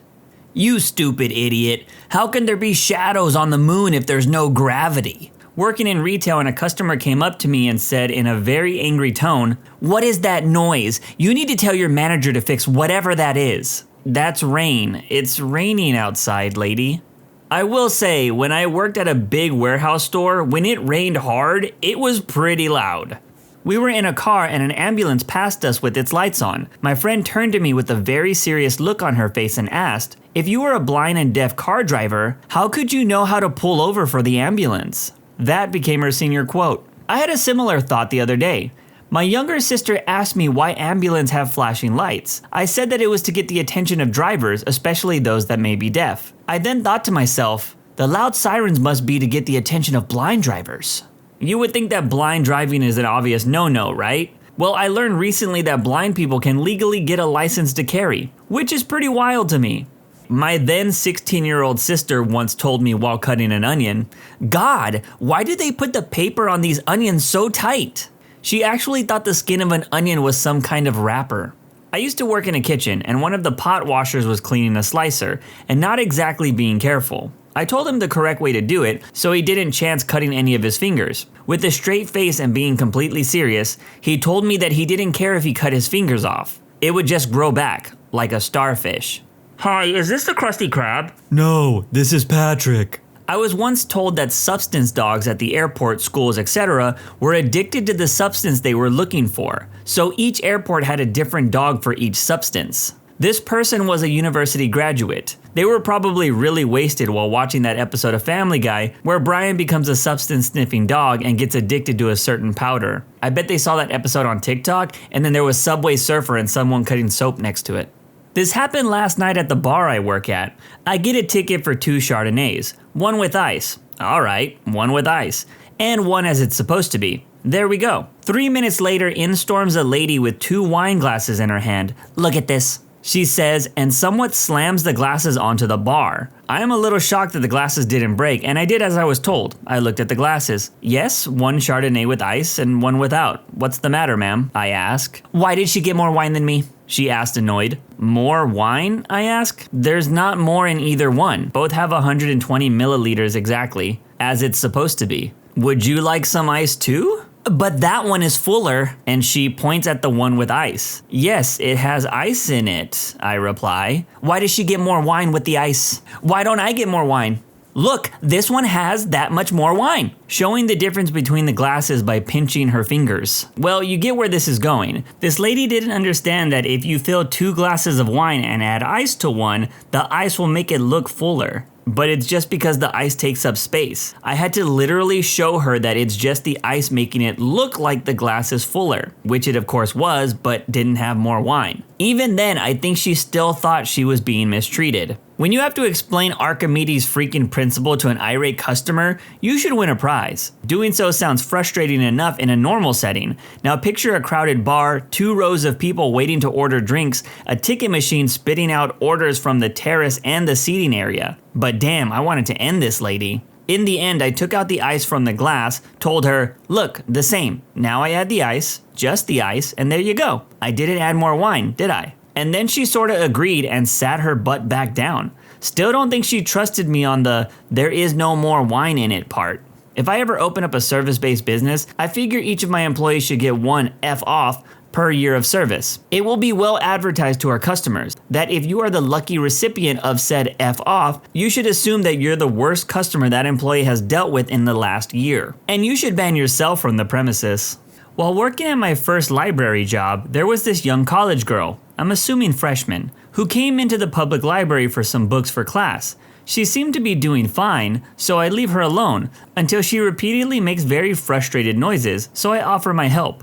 Can I help you find something? I need the Korean Bible. The Bible in Korean? Yes. We might have that in the international collection. Follow me. I go to said collection and do not find the Bible in Korean. I offer her the Bible in other languages or a novel in Korean. On seeing the text of the Korean novel, she looks very confused. No, this isn't it. I need the Korean Bible. Right, so you basically need the Bible written in the Korean language. No, I need the Korean Bible. It's like the Bible, but it's in Arab. Me trying not to facepalm. Do you perhaps mean the Quran? This is also the same job where my 60-year-old boss asked me what pitcher and catcher meant on a gay blog she happened upon. And when I explained, she very cheerfully walked away saying, "Well, 'tis better to give than receive." Heard two girls talking on the bus to my class. Girl 1, let's go to Hawaii this summer. Girl 2, I wish. I don't like to fly though. Girl 1, it's fine. I think the bridge is almost finished. We can just drive. These girls were students at a university. Okay, so after reading this, I instantly Googled how long that drive would be if a bridge existed, and I found this comment. Okay, I'll bite.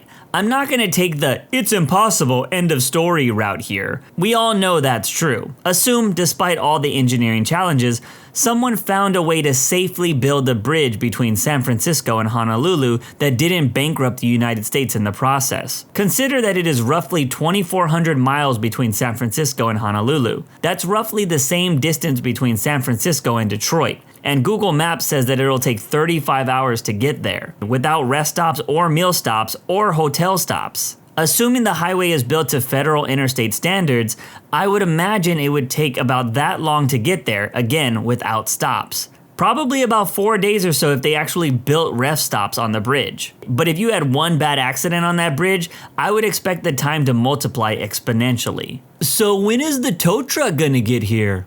AAA says sometime tomorrow. A friend thought human specimen plus store-bought chicken egg equaled a live creature. But in reality, it's just really salty scrambled eggs. Excuse me, can you tell me where Half Dome is? I was outside the Ahwahnee in Yosemite and just pointed at it. Is it behind the mountain? The mountain is Half Dome. Oh, I thought Half Dome was a rock. It's a really big rock. The sad thing is I know Yosemite employees get questions like this all the time. In the valley, I only carry my climbing ropes inside a rope bag, so people don't ask me questions like this nearly as much.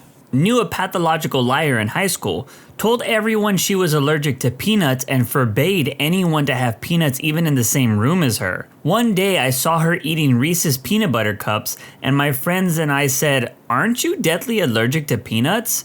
To which she replied, "They use different kinds of peanuts in Reese's that I'm not allergic to." My grandma said she was allergic to peanuts, yet ate peanut butter all the time. She said it was the solid texture of peanuts that made her allergic. I mean, I loved my grandparents, but what the hell? I know all about pathological liars. I used to work with a guy that said he couldn't wear silver watches because his sweat melted them, and if he wore a gold watch, it would make the watch spin out of control like a time travel movie effect. A customer brought in an iPhone with standing water in it. I showed them and explained that is why the phone is no longer turned on. He proceeded to yell at me in front of other customers. "I have a PhD and I can guarantee you water does not do things like that to electronics." I said, "All right," and just returned his phone to him. It's obvious that his supposed PhD degree was a blanket response to any verbal conflict, but even if he did have a PhD, how exactly would that make him qualified in other subjects than the one he studied? Maybe his PhD stood for pretty huge dent in his head. A friend was totally confident he would be able to survive a plane crash because of his tuck and roll technique. He was 100% sober. Until probably 12 or 13 years old, I was pretty confident I could jump before hitting the ground, in the case of a plummeting elevator or plane crash. I was sure that I could survive a flood no problem if I just put on pull floaties on my arms.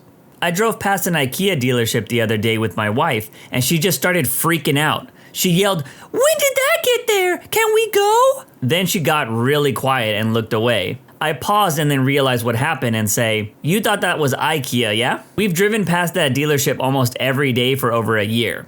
Marriage, a lifetime of one person saying stupid stuff for the other to mock them about it, and vice versa. It's beautiful. When my husband and I were still dating, we were watching TV and a commercial for The Curious Case of Benjamin Button movie came on. About a minute after it was over, we had the following conversation. Him, "So is that real?" Me, "Is what real?" Like, do people get the disease that Benjamin Button had? Are you asking if people are born old and then age into babies? Yeah, you're right. Never mind. Forget I asked. I have never forgotten that he asked. I've been a cook for 15 years. One time a server asked me to rush a chicken breast she forgot to ring in. I said, "Okay, it'll be a few minutes. It's still a bit raw." "Just give it to me, it's fine," she says. I tell her that I don't feel like giving anyone salmonella poisoning today and she will have to wait. Her jaw drops and her face turns red. She rather belligerently shouts just to give it to her because she's losing tip money. Then adds, "Besides, people don't get salmonella poisoning from chickens, they get it from salmon. You're a cook, you should know that by now." Every person in the room did the slow neck turn of "What the hell did I just hear?" and just stared at her. Dude, it's not a joking matter. Chickenella poisoning is serious. I used to work at Best Buy and I had a customer, lady in her 30s, come in with her plasma television on a flat cart. She says, "I need the plasma refill." So I give her the old customer service fake laugh because I thought it had to be a joke. But the look on her face and the pissed tone showed me that she was serious. I took her to the home theater department, and from a distance I can hear her going off about plasma refill prices. Or shouldn't the warranty cover the plasma? I used to work at a plasma donation clinic. For those who aren't aware, it's part of your blood. And at the place I worked, it was used specifically to help people with immune disorders. We would tell people this when it was their first time. And there's posters all over the place about specific kinds of people it helped. I had someone who was donating ask if there was any way to track his plasma so that he could buy the TV that it was used in. These stories just made me look up at the old plasma TV I have hanging on my wall. My uncle once said, "The earth is flat and the edges are covered with heavy layers of snow that no one can cross." He also said that the moon landing was fake, gravity is fake, and airline companies are in on a conspiracy and so much more. It was a very fun argument, I'll tell you that. You can't reason someone out of a position they didn't reason themselves into. Wait, gravity is fake? I'm curious how that uncle explained why we aren't all floating around then. A girl I once had to work with kept bringing bottles of Pepsi frozen solid to work. One day I finally asked why she freezes them, and she says you take away all the carbs by doing it. You remove all the carbohydrates by removing the carbonation. That chick was dense. You should have played along. If you remove all the carbon, it isn't organic anymore. I had a guy in a pub, completely adamant to the point of red-faced anger, swearing on the Bible that you could see New York from the Dongle Coast on a good clear day. I was in tears laughing. For those who have no idea what the Dongle Coast was, like myself, it is apparently in Ireland. A woman can become pregnant from touching a man's hands. Grade school teacher in Argentina. A woman stopped me in the grocery store when I was in my early teens to tell me that I could cure my acne by rubbing lady juice all over it. I assure you, she was dead serious. Before finding out that the woman was serious, I was curious if that was some form of flirting. It didn't happen to me firsthand, but a friend from New Mexico was asked while in another state if they spoke English, if they needed a passport to visit the US, and if the water is drinkable in New Mexico. I live in New Mexico. I get those questions a lot when I go even a couple of states away. It's more common than you'd think. Well, I live in a state where cowboys are really popular, and when I travel, I've met people who are surprised that I drive a car and not ride a horse everywhere. Do you know how expensive it is to take care of a horse? My stepmom, as she ripped the bandage off my sister's 3rd-degree burn. "It just needs fresh air." She then made my sister clean the chicken coop with a large, now exposed burn wound. Of course it got infected, almost killed my sister. She recovered, thankfully. Another gem from the same woman, while scolding us for getting bored and asking to leave after 4 hours in a museum, we could have gone to see Lewis and Clark's first plane. With my extensive experience with fairy tales, it tells me that your stepmom is trying to kill you. Watch out for any friendly woodsmen, and make sure you always carry rocks with you. And of course, know where the local dwarves are. Also, only eat apples that are uniformly colored. My brain automatically went to, don't touch my exposed area, stepmom. I really need to get off the internet. Years ago, while working at a cafe, a couple came up to me and asked me if Saddam Hussein was Russian. The Iraq War had just begun, so I snickered and said, of course not. The boyfriend turned to his girlfriend with a smug, victorious look and said, see, I told you he was German. If you're not Russian, you're obviously German. I don't see how they got that wrong. I've posted this before on Reddit at some point, but it's perfect for this question. My college assigns emails with your first initial, middle initial, then last name. So my email ended up being Dr. Last Name at college, as my first and middle initials are D and R. I jokingly told two dudes that I was with and how people I email think I'm a doctorate. One of them got up to go to the bathroom, and the other one was real quiet for a few seconds and then said, so did you work for the school over the summer? How did you become a doctor? It was the first week of freshman year, and I was 18. I had one quirky professor who would refer to all of his students as Doctor, their last name, in class. After that semester ended, I kept running into former classmates while hanging out with friends, and they would always call me Doctor, my last name. I also worked on campus as a tutor, so while out drinking with friends, I would hear some guy yelling, Dr. OP, hey! And my friends would say, wait, you have a PhD? And I would say, no, it's just some crazy guy. Then the guy would come up to me and say how much I helped him learn math and how I'm an awesome teacher. After he left, my friends were convinced that I was a math teacher with a PhD, and for some reason I was lying about it. This was reinforced each time we saw another one of my classmates, and they'd do the same thing. Hey now, superheroes aren't the only people that need secret identities. Teachers need them nowadays too. My mom worked at a credit union and had a member ask if she could deposit cash through the mobile deposit. My old roommate when choosing from a bowl of candy. I've decided I'm gonna go with Starburst instead of Twix because the fruit is healthier than chocolate. She was dead serious. Here in the UK, we got a lot of American kids shows, especially big ones like SpongeBob, Animaniacs, etc. These shows normally have the 4th of July special about the Declaration and War of Independence. With that as a topic of conversation, this is the genuine discussion I had with someone when I was 14. Me.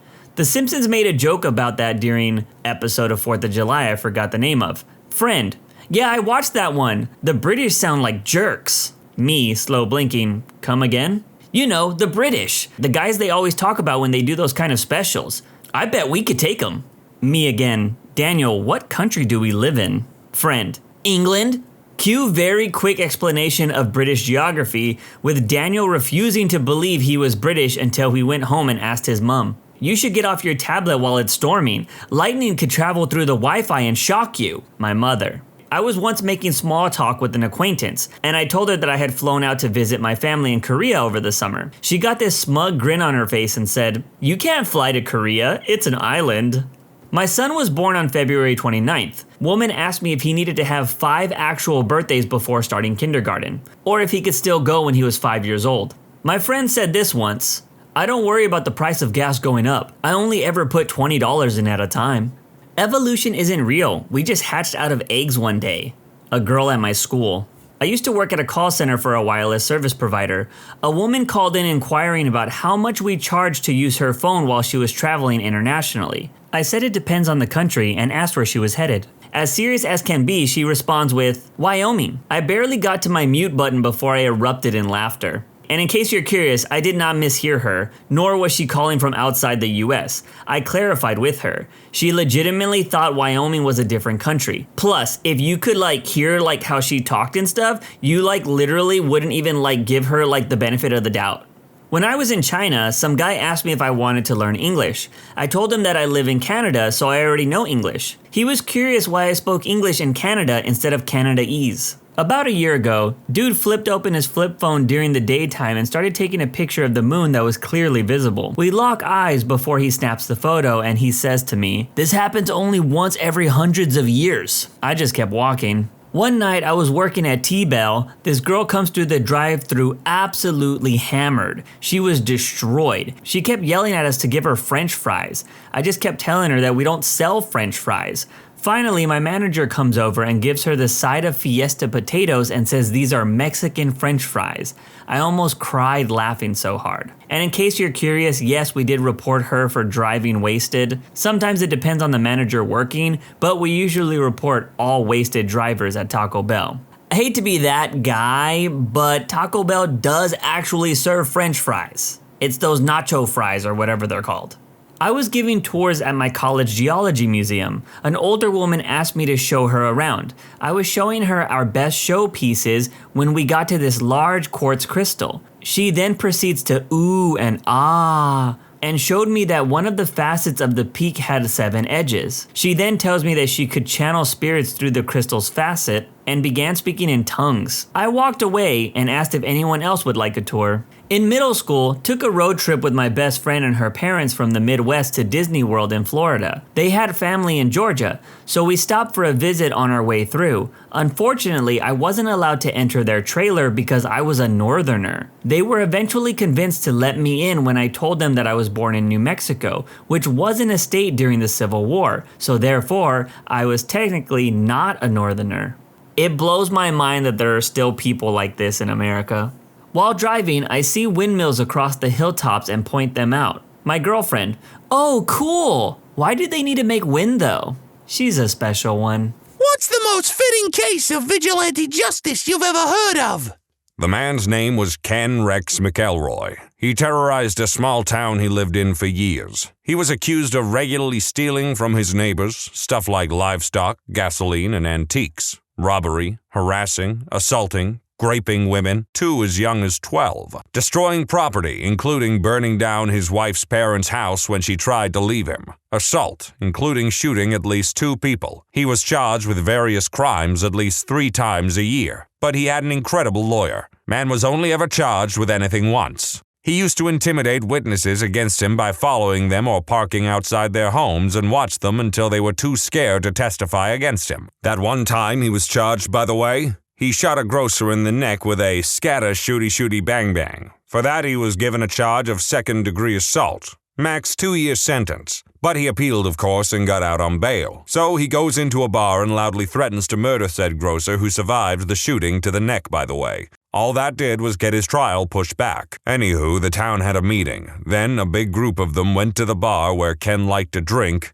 and shot him in the goddamn head. I have actually been aware of the Kevin Rex McElroy story for a really long time. I watched Count Dankula's Mad Lads video on it, and honestly, a lot of his Mad Lads videos are so fun and interesting to watch. But this raises an interesting question of if there is a general menace to society going about doing things on repeat and the police, the justice system, what have you, aren't doing their job, should the general populace just put up with it? I mean, I should hope this isn't a controversial statement to make, but I really have zero respect, tolerance, or sympathy for rapists, murderers, or anything of that ilk, to be honest. And if an individual does come along and this person decides to fool around and find out and that person does something about it when no one else did, when the police didn't bother, when the justice system did not do what it's supposed to do, then frankly, life moves on. Another case, Yaku Yadav. To quote the Wikipedia article, he was an Indian gangster, robber, home invader, kidnapper, serial rapist minus the G, extortionist, and serial killer. He terrorized a poor slum to the point nearly every single woman in this community had been assaulted by him, and the daughters were just kept inside. He never got in trouble, though, because he bribed the police and only targeted Dalits. Basically, the untouchable caste in India. Seriously, the list of crimes is horrifying, just skimming the article. It all came to a head when he turned his attention on a young woman who was studying to go to college and help the community. She stood up to him, and it ended with her threatening to blow up her house if they broke in. She called the police during the standoff, but they never came. That was the last straw for the neighbors. A mob formed and chased off his men by stoning them and then burning down his house, and he went to the police to get himself arrested for his own protection. When they took him to the court for trial, a mob was waiting and he actually threatened them. The police did nothing. More than that, one of his accomplices tried to pass him a knife, and the police only stepped in after the mob protested that. The next day, he was attacked and beaten, but he was rescued by the police. The police had no intention of actually punishing him and set up his bail hearing in another city. Hundreds of women marched from the slums armed with knives and chili powder, and well, I think I'll just quote the Wikipedia article. Yadav was then lynched by the mob of 200 to 400 women who showed up. He was stabbed at least 70 times and chili powder and stones were thrown in his face. The chili powder was also thrown into the faces of police officers who guarded him. The police officers, overwhelmed and terrified, fled immediately. One of his alleged victims also hacked off his penis. The lynching occurred in Nagpur District Court No. 7 on the marble floor of the courtroom. As he was being lynched, Yadav was horrified and shouted, "Forgive me. I won't do it again." The women passed their knives around and kept stabbing him. Each woman agreed to stab Yadav at least once. The mob continued attacking his corpse post-mortem. Yep, one of the most brutal lynchings ever. If you think it wasn't justified, I'll quote one more part from the Wikipedia article about his arrival at the court, which I think sums up his character quite well. Yadav walked in and was confident and unrepentant. At about 2:30 to 3 p.m. when Yadav appeared, he saw a woman he had assaulted. Yadav mocked her, called her a prostitute, and said he would do it to her again. The police laughed. Even when faced with a mob of his victims, he was still mocking them. This monster only felt remorse when he was literally about to die. And worse, the police laughed. If that mob had any lingering doubts, that moment definitely 100% made it clear that the police would not do anything to ever see Yadav face actual justice. 100% justified vigilante justice at its finest. I'm not a man of faith, I have limited understanding of Hinduism, but I hope this man is suffering in Naraka for all eternity, and before you say Naraka is not a place of permanence for sinners, Madhva has a different opinion on that. But here's the thing, it's not even just a problem with Aku Yadav himself. Screw that guy to the deepest depths of Naraka, or the police, or any of his associates. It's also the freaking caste system, which is surprisingly still pretty prevalent in their society today. I mean, this guy died in 2004. Grady Stiles Jr., aka Lobster Boy. He was an incredibly abusive husband and father. His daughter and her boyfriend actually pretended she was pregnant so they could get married and she could leave the house. The day before the wedding, he shot the boyfriend in the back 3 times, killing him. He actually confessed at the trial and was found guilty of third-degree murder. However, the jail wasn't equipped to deal with his condition. He required a wheelchair due to his condition, and so he was instead sentenced to 15 years probation. He went back to being an abusive monster to his family, but it was even worse than before. He regularly reminded them he got away with murder once and he could do it again. Somehow, he convinced his first wife to remarry him during this time, which I'd say was the worst mistake she ever made. In the end, his stepson and possibly his wife, though they all claim she had nothing to do with it, hired a fellow circus performer to murder him because his entire family believed he would murder her. I'm not exaggerating. In interviews for the ID show I saw about the case, every family member made it clear that if he lived, he most likely would have killed her at some point. It wasn't a matter of if, but when. His death is one of the only murders outside of self-defense that I think is 100% justified, because the justice system already failed once. He might have been sentenced and found guilty, but they just put him on probation and house arrest. He literally got away with murder. If he'd just gone to jail the first time, then his family wouldn't be so screwed up now. I feel so bad for the stepson. He just wanted to protect his mom, and now he'll be in jail for the rest of his life. I think that's one of the worst parts of this case. His wife, stepson, and the hired killer all got longer sentences than Stiles' probation. That man never spent a day in jail for cold-blooded murder, and yet his wife and stepson are likely to rot in there for trying to protect themselves from him. I'm gonna say this hits very close to home, so I'm gonna make this brief. Lobster Boy, you're a despicable piece of crap. I'd call you something else, but I'm not allowed to, or else I'll get a smack on the bum-bum by the producers. In my hometown, we had a drunk named T. He was in his 60s when this happened. T was slightly mentally handicapped and always walked home from the bar. One night, a group of teenagers grabbed him and beat him with a crowbar. Miraculously, T lived. Once the names got out of who did the crime, they all got out because they were 16 with probation. A group of guys, most of them over 6 foot and big, found the boys one by one and beat the living tar out of them. Then many of us in town donated and paid all T's medical bills off, and the money raised paid for him to live in a nice apartment the rest of his life. So I understand to some degree why young children and teenagers are defended or protected from the consequences of their own actions by the law, but in this case, beating a man with a crowbar in the street is nothing but savagery. Screw them kids. Otherwise, though, I'm glad that this actually had a happy ending rather than just getting revenge, because revenge is cool. Revenge is rad. Don't let The Last of Us 2 tell you otherwise. Revenge is the sickest thing you can ever achieve. I'm joking. Hands up anybody who has heard of the Derlevanga Brigade. This was a Nazi unit recruited from convicts and guys released from asylums and was so brutal that even other Nazis were disgusted by their atrocities. Their particular forte was massacring defenseless Slavic civilians, including murdering an entire kindergarten full of kids with bayonets. Evil Schweißkerl, to say the least. Their leader was a convicted rapist, sadist, and all-round unstable thug, Oskar Derlevanga. After the war, he was captured by the French and imprisoned where he reportedly died of war wounds. What is more likely is that some payback happened. Remember how Derlevanga loved slaughtering Slavs? Derlevanga's guards happened to be Polish. I suspect this choice of guards was entirely deliberate. The result was that Derlevanga got beaten to death. I have nothing to say except they are an actual factual Nazi and I don't really care or feel bad about anything that happens to them. This is nowhere near the severity of most of these stories, but since it was close to home, when my daughter was in high school, she was tall and very attractive. She got a lot of attention from boys. One in particular was a jerk. Scott would not leave or take no for an answer.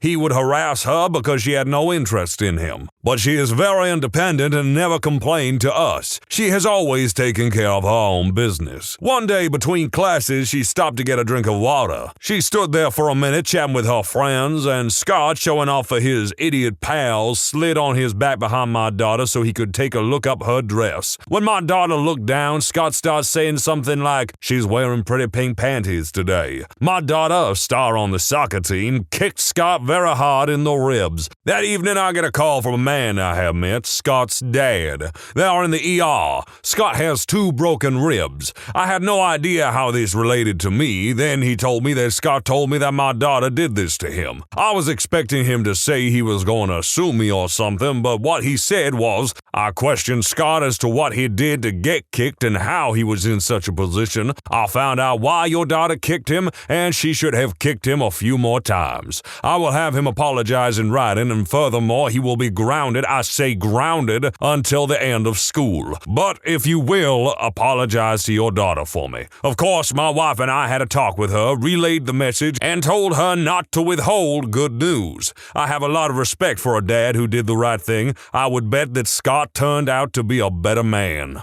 I certainly hope so as well, that Scott turned out to be a better person. I know quite a few people who gave people, and even myself, a lot of crap in high school, and there'd be fights, insults would be tossed about and whatnot. And as a matter of fact, one of them that I know who I really, really disliked for a long time, was a snotty little brat for most of his life, has actually grown up to be a fairly respectable individual. TLDR, father gets ultimate revenge on a pedophile who'd raped his son and got away with it in court. Sorry this is long, but it requires an intro of some sort. Years ago, I remember my family watching Phil Donahue. Y'all remember him, right? He kind of set the standard for talk shows and doing it in an investigative manner. But he had standards and wouldn't allow a Jerry Springer-like atmosphere. He'd present something or someone with controversial ideas or ideologies, or have people famous because this or that happened, or the subject of sensationalist news stories, human interest stories, all sorts of things that he thoroughly educated people about. Then he'd let his audience have the floor to ask questions freely. Anyway, one episode was a man about 40s or so. He'd just been, I think, either acquitted or done some time. I don't remember that part. But he had a son that was raped by a pedophile, and his son had been forced to testify in court at maybe age 9 or 10 and had to give extremely horrible and graphic testimony retelling of what the man had done to him, to the point he got sick on the stand and began vomiting. It was obviously horrendous to have been forced to watch, being the boy's father and mother. Well, the pedo got a not guilty verdict for a lack of physical evidence, regardless of what the little boy had said on the stand, something that happens all too often. So the father, who was a religious man, and I think they were from Texas, if I'm not mistaken, broke into the pedo's home and basically, I guess, held him at shooty bang bang point and told him, "You and I are going to pray." He told the pedophile, "Yes, you and I are going to pray. You are going to ask God for forgiveness for what you did to my son, and I am going to ask him for forgiveness for what I am about to do to you," and blew his brains out. I was not very old myself, maybe 12 when I saw that episode, and it totally galvanized me, and I loved that show till it went off the air. Hoo-wee! You're gonna ask God for forgiveness, and I'm gonna ask him to forgive me for what I'm about to do to you. That is some action movie stuff, man. Say what you want about Texas, say what you want about Texan boys, but, oh man, when they want revenge, they get it. In Brazil, I have a resident for 2+ years. It is a common practice to cut off the fingers and hands of captured thieves. A lot of the time they will also get beaten, almost to death with planks, like 2x4s, etc. It is also common for them to take a bullet to the hand, leg, etc. Rapists, thieves, and others who are shunned are usually subject to this kind of torture. Many times they will be dismembered with a machete or disemboweled as well. Beheadings are common, but they will usually take place after the victim has went through some significant torture. I have personally seen an alleged rapist from Sao Paulo get captured by the victim's brother. The rapist was about 20 or so. The girl he raped was about 11. They caught him, beat him in the street, then took him in an alley and hacked him up with a machete. It really isn't hard, people. Just keep your dirty little hands to yourself.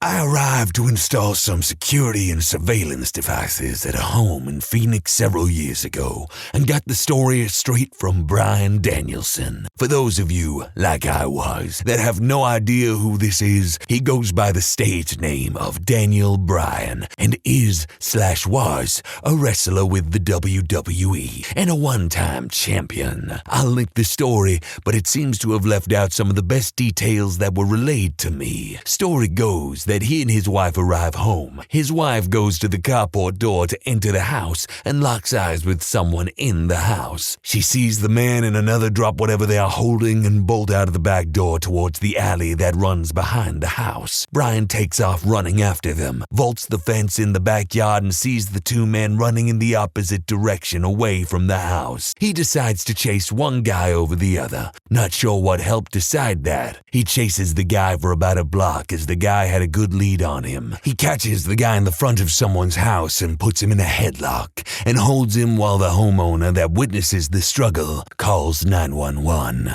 The police were quick to arrive as another homeowner had already called about the suspicious vehicle parked at the end of the alley that happened to belong to the would-be burglars. Even more impressive about this is that Brian had very recently undergone neck surgery and was still capable of chasing down and subduing someone intent on getting away. Pro wrestling may be scripted, but this dude was obviously more than capable of handling himself. Also, he and his wife, Brie Bella, were some of the nicest and down-to-earth celebrities that I have met in my line of work. It's not hard, people. Just keep your sticky little fingers to your goddamn self. But anyway, this actually reminds me of the story about Dolph Lundgren. Apparently, supposedly, his Marbella home was being robbed by 3 different people. And for those of you who don't know who Dolph Lundgren is, Rocky IV, Ivan Drago, man was built different. Like I said, I'm not a man of faith or anything like that, but if God is real, he built Dolph Lundgren with the good stuff. Some people out there are just built female dog made. I can't say that word, so female dog made, but Dolph Lundgren is built different. So these 3 masked robbers are apparently robbing his house in Marbella or something. They've tied up his wife, but then upon seeing a family portrait and seeing that Dolph Lundgren is in said family portrait, suddenly fear for their lives, because what if Dolph Lundgren comes home? Oh man, don't say that, screw this. And they leave. They just drop everything and just leave immediately. And honestly, I don't blame them. A man's son was abducted by his karate teacher and raped over quite a long period of time. The police caught him, and as they were bringing him through the airport, his father pretended to be on a payphone. When the rapist and police walked by, he turned around and shot the rapist in the head, killing him instantly. This was all caught live on the news. The father wasn't charged with murder. He received 5 years probation. Gary frickin' Plauché. I love this story. It's a horrible story. It's a horrible story when you get down to it because of the victimization of his son. And you see, the context behind it is that the karate instructor of the son was kind of sort of friends with the family to some degree, like they were on good terms, and then suddenly the kidnapping happened. He like flew across the freaking country and stuff to get away, I think. And I think to a very large degree, Gary felt responsible for not being able to protect his son from this guy. So he took actions into his own hands and killed him. But his son actually made a really nice post about his father not too long ago. I remember liking and retweeting it. It went something along the lines of, a lot of people know his father for this thing, obviously, but here's what I knew my father as. He was a kind, gentle man, and there was like a nice picture of him painting Easter eggs and stuff, I think. Rest in power, Gary, that's all I gotta say. Rest in frickin' power. I mean, you just did what any decent father would do if they found out something like that had happened to their child. Marvin Heemeyer, a.k.a. Killdozer. I linked the wiki for him, but he is an absolute legend. I will summarize what he did and why he did that. Be careful what you read about him, because not all of it is true. So Marvin owned a muffler repair shop. The town wanted to build a concrete factory. They offered him a very low amount of money for his property. He denied. He basically asked for $1 million. His only source of income was the shop, and if he lost it, he would be out of a job. They end up not buying his shop and building it right outside of his shop. In fact, it blocked the way he got from his house to his shop. Cue zoning disputes. He petitioned to no avail to get them to move it. Multiple times, may I add. Many other things added to his rampage. He was fined for many things from the city council, likely as revenge. In fact, they expected him to pay $80,000 to connect his shop to a sewer line that was too far away. After the factory was built, it was impossible for him to even connect it. The rampage.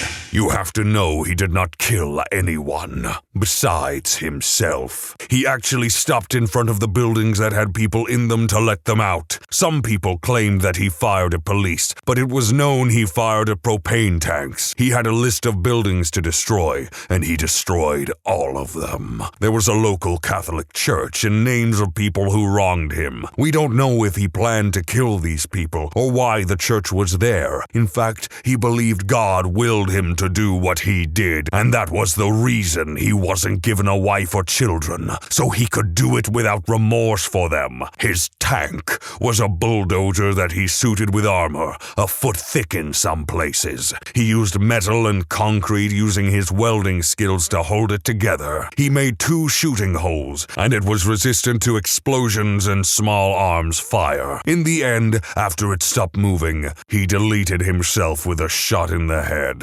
It was estimated he did around $10 million worth of damage. Now, if you believe what he did was wrong, that is your opinion. The police didn't help him. The city council didn't help him. The mayor didn't. No one did.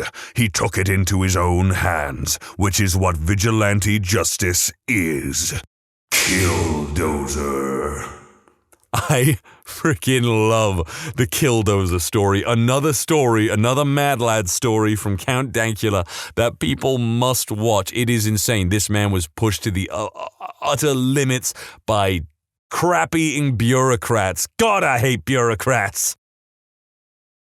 What's the worst case of rich kid syndrome you've ever seen? My roommate refused to go with his family for spring break since there wasn't a flight with first class seats and only business class was available. He ended up taking the connecting flight that did have first class available while the rest of his family just took business on the direct flight. You gotta be comfortable, you know, business class, the new cattle class. Wouldn't exactly call it rich kid syndrome, but it took me a little while to get used to my GF's lifestyle. I grew up in a very working class family, with both parents working full time just for us to stay afloat. Went around my GF's house and saw a lady making food in the kitchen. You must be Mrs. Surname. Trying to be really polite, and I introduced myself to her family.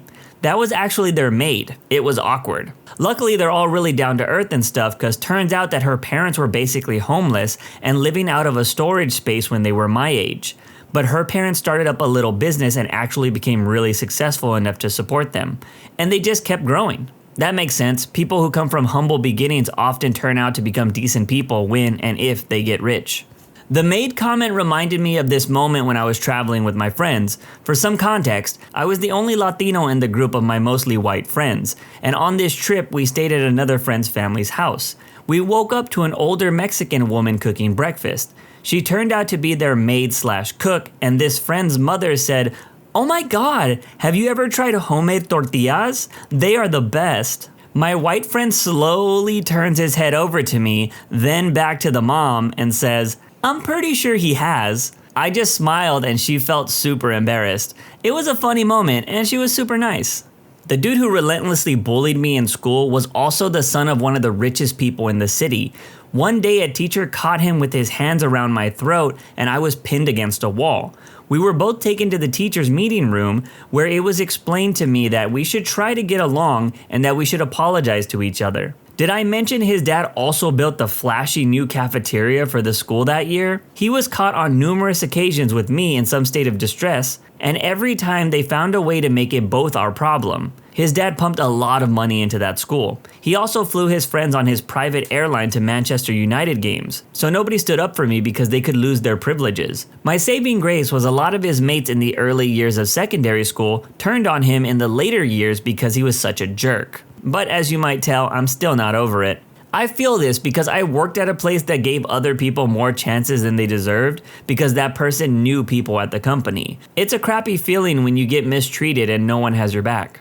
Attended an international high school in Ho Chi Minh City where a lot of new wave millionaire kids live. The school was ridiculous, and a third of the kids were expats, perfectly lovely kids, and a third were local Vietnamese kids whose parents were working their butt offs to send them to this private school, and the other third were the millionaire kids. They would never hesitate to show off their mummy and daddy's wealth. They'd pull up to school in their Lamborghinis, Ferraris, etc. And if their Rolls Royce didn't come on time to pick them up from school, it would be a straight phone call to their other driver to come pick me up right now. They'd be such jerks 24/7 to the non-rich locals and constantly just bring up the most trivial things and complain about them. I'm literally not exaggerating here when I say this example. My maid bought me the wrong Louis Vuitton bag. I told her it was the tan brown one, not the light brown one.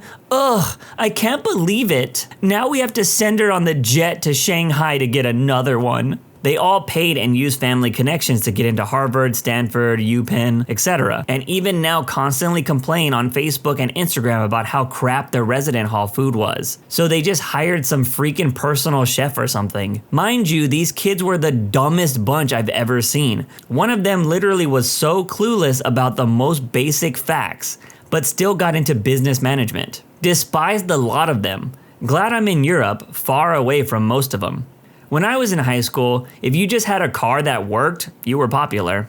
Group of rich high school kids in Montana out driving around, drinking. Found 2 combines, large farm tractor thingies, worth about $250,000 each, out in a wheat field. Decided to have a demolition derby. Got caught in the judge's chambers with the farmers who just wanted the damages reimbursed. The high-end family lawyers asked what the hell they were thinking when they did that. The response? Well, you can't put a price on a good time. Turns out that was the wrong answer. Man, this story ended on a cliffhanger. Did they go to jail? Did their family end up paying? I get enough incomplete stories from my anime. I don't need it on Reddit too.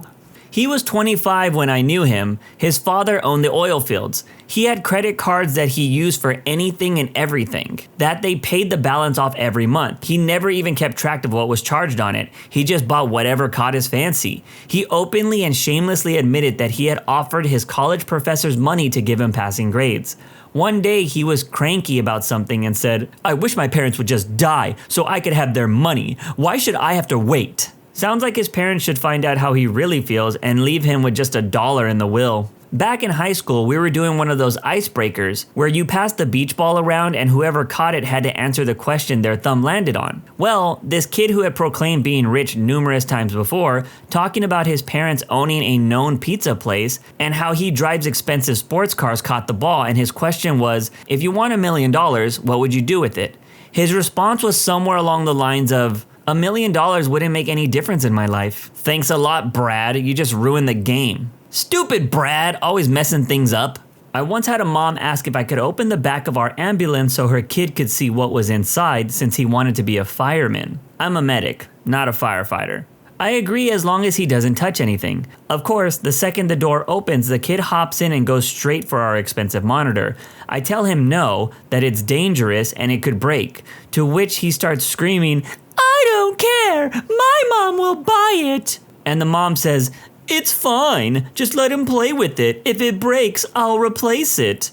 I had to physically pick him up and carry him out of the ambulance since she didn't try to control him. While this is happening, we get paged out for a call, and this lady suggests that she could pay double our hourly rate if we just stay for a few more minutes, just so her little punk could explore/destroy more of our equipment. Get the hell out of here with that crap, lady. You're willing to delay an ambulance so you won't have to deal with your precious little Joey's tantrum? Unbelievable. What would have been funny is if the kid used the shock panels and he flew out of the ambulance. A very distant relative of ours, some weird branch off the family tree, offered her son a bribe of an entire apartment building if he finished his undergraduate accounting degree. I just went, huh?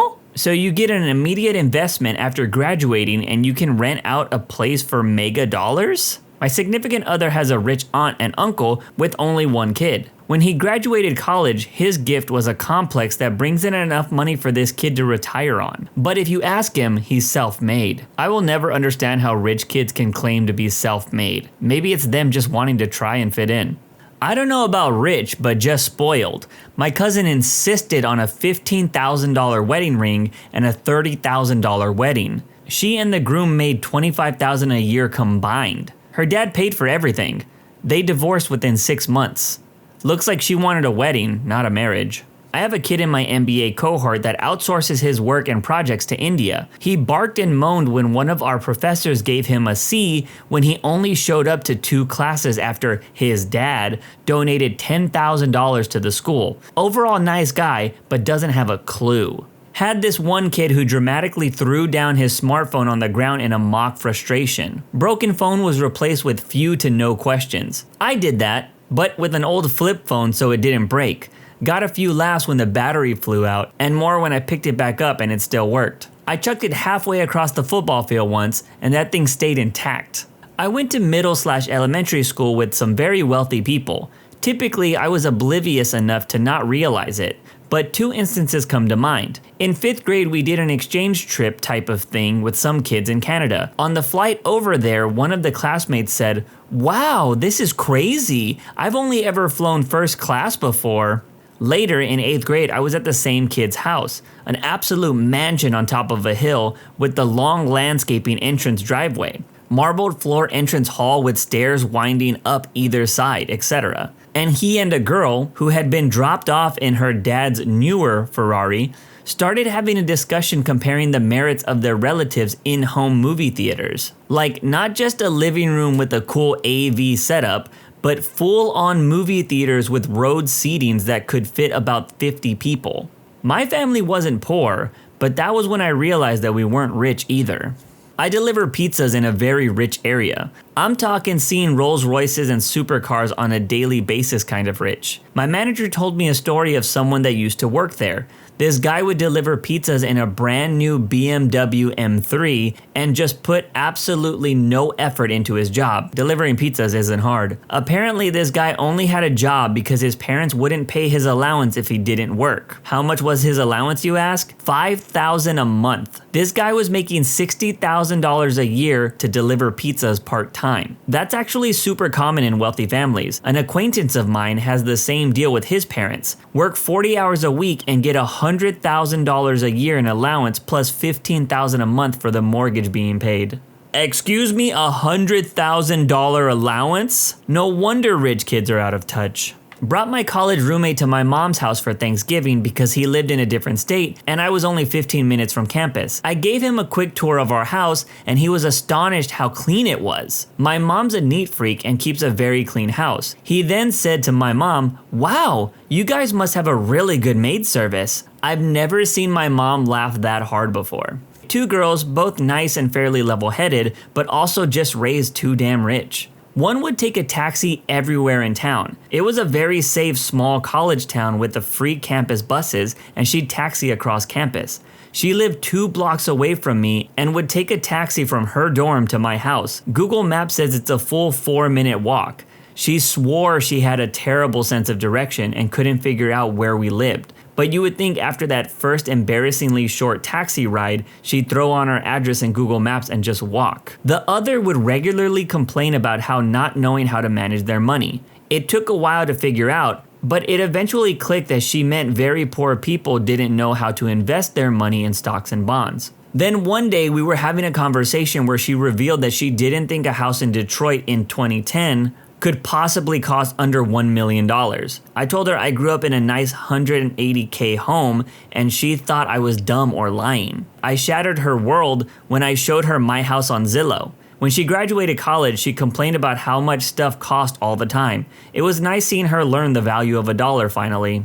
What do you think made the second girl finally come around? Was it just enough times of colliding with the real world? Her parents stopped paying her way after she got a job. She was probably making $70,000 to $80,000 in her first job, but she was living in Pasadena. She talked all the time about how poor she was and how she was living in an apartment above a garage. But at the time, I lived in an apartment with 5 other people and felt pretty wealthy, making $11 an hour. So I wasn't exactly heartbroken for her.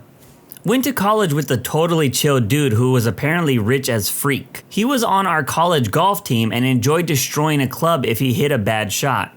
He wasn't even angry, it was just like a reflex to go Bo Jackson over his knee or whatever. I asked him how he keeps playing and he basically said after every round he would just buy brand new clubs. He showed me in the trunk of his car that he had like 5 boxes of irons and always took the plastic off a new driver for every round. And he played every day at least 18 if not 36 holes. He said it wasn't even a rounding error in his dad's credit card. Jesus, I play golf and my golf clubs are really nice and custom fit to me, but that's because my dad is a PGA member and we get a sweet wholesale price. I can't imagine getting them replaced every day without it hurting, or even replacing them every year like some do.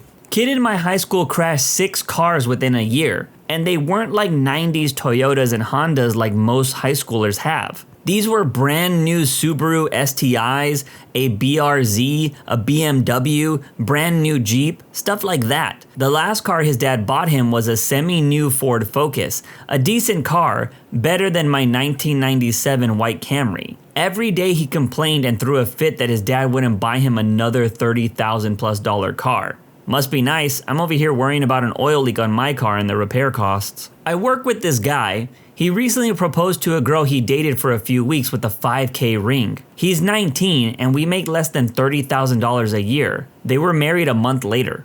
One of the kids in my grade bought bags of angel dust to senior prom. Not only did his parents let him go, the police did too. Now I believe he's in engineering program at Yale. A kid that used to work for me came in work super pissed off one day. I asked him what was wrong, to which he replied, "My freaking maid didn't make my bed again, and my dad still won't fire her." I used to work for a family that had a cleaning lady every other day. None of the kids made their own beds, made their own food, washed their own dishes, hell, never even loaded a dishwasher. They just left them on the table for someone else to pick up. They had never done their own laundry either. When the son had football practice, I watched a teenage boy have a goddamn meltdown, sobbing and cursing about their maid for not throwing his uniform into the wash, and he didn't know how to do it himself. Their 2 oldest are about to have a very interesting freshman year in college. When I was in college, I roomed with a girl like this. Her mom did everything for her to the point where she couldn't function like a normal adult. Like her mom would drive 11 hours to clean this woman's room for her, clean up her used pee-pee wrappers, etc. Her mom would get really snarky with me like a self-reliance was a loser quality. Also because it made her daughter look bad. While it was really easy to learn to wash your own clothes, etc., she couldn't do it and just said, "Oh, well, I won't have to. When I graduate, I'm gonna get a high-paying job and have everything done for me. I wasn't raised to be a domestic like you." Fun fact, I wasn't raised that way. I did my own cooking and laundry because my mom couldn't bother to do anything but watch soap operas and Lifetime movies. Fast forward to present day, guess who couldn't hack taking care of herself after college and had to move back in with her mom? This was all of my college roommates. They couldn't do laundry, pick up after themselves, clean dishes, or make themselves a freaking sandwich. The ones whose parents lived close by, their mommies would come and clean up their room and do their laundry. Came back from a music festival in Southeast Asia, got VIP tickets. I swear, this isn't about me. One of the other festival goers is a 20-something-year-old Asian girl who looks like she's straight out of that movie Crazy Rich Asians. This chick had a photographer following her around snapping pictures or posing in front of the stage with various acts, getting in the way of other people trying to dance. She asked security if she could get them to clear a section for her so she could get an unobstructed view of the stage for better photos. She bought a couple of bottles, 6 in total, for her table and again had the photographer take incredible photos of her posing with the bottles. She was incredibly rude to the waitstaff, snapping her fingers and in general talking to them like they were lower class citizens. She asked my mate and I, both Westerners, to hang with her and her mates at her table, and again had the photographer take photos of her posing with us at the table. The other 2 guys from the group, both Asian, approached us when they saw that we were at this table, and it looked like we had made some new friends. When they approached us, the girl and her friends got quiet, spoke amongst themselves in Indonesian, and basically shooed them away. We went with them after they did that and walked over to our friends. One of the guys is Indonesian, and he told us that she basically told them to get lost and know their place. I can confirm that this definitely happens in Indonesia. I lived there for a number of years, and the racial and financial segregation is nothing like any other country or culture I know. I traveled there with a Filipino friend of mine. He looks Filipino and sounds and acts Aussie. He dresses very well. I dress very casually. In all of the stores we went into, if it wasn't apparent that we were traveling together, he would have the staff members follow him around. In one store, I was invited to try a $40,000 watch on. I let the staff members know I had no intention of making a purchase, but they insisted that I give it a try. He was told they do not allow people to try on watches. Interesting place. I know a girl who comes from a multi-million-dollar family. She's made several blog posts about how she and her significant other were broke, spent the year living really lavishly, and that they were going to end up on the street because there was no place to live available in their price range. And she genuinely wanted to end herself. Turns out what she meant is that there wasn't anywhere available above the normal rent rate. Ended up in a top floor penthouse. Guess daddy came through? Neither of them work. Man, this story just straight annoyed me. My boss bought her kids a $2 million house to live in while they went to college. My boss also paid for their college. So of course, they moved out of the $2 million house 5 months later because they wanted to be independent. Oh yeah, and expected mommy and daddy to pay for their rent, utilities, college, cars, vacations to see friends in different states, etc. I would just stay in the $2 million house. Maybe start a crayfish farm in the backyard to help pay for the house. Crayfish racers will pay a lot of money for a fast crawl, Dad. Crayfish racing reminds me of Filthy Frank. Friend in college literally went to the local GameStop at midnight every Tuesday. He'd buy every new release for every console. We went over to his house one time that year, and he had about 60-ish games that were unopened. One time we were walking around campus and he stopped by the ATM. He got his receipt and called his dad. Turns out his dad was worried his funds were running low, so he sent him $25,000 just to make sure he wasn't going to starve. Had a friend in high school whose dad wasn't involved. He was raised middle class like myself and lived with his mom and stepdad.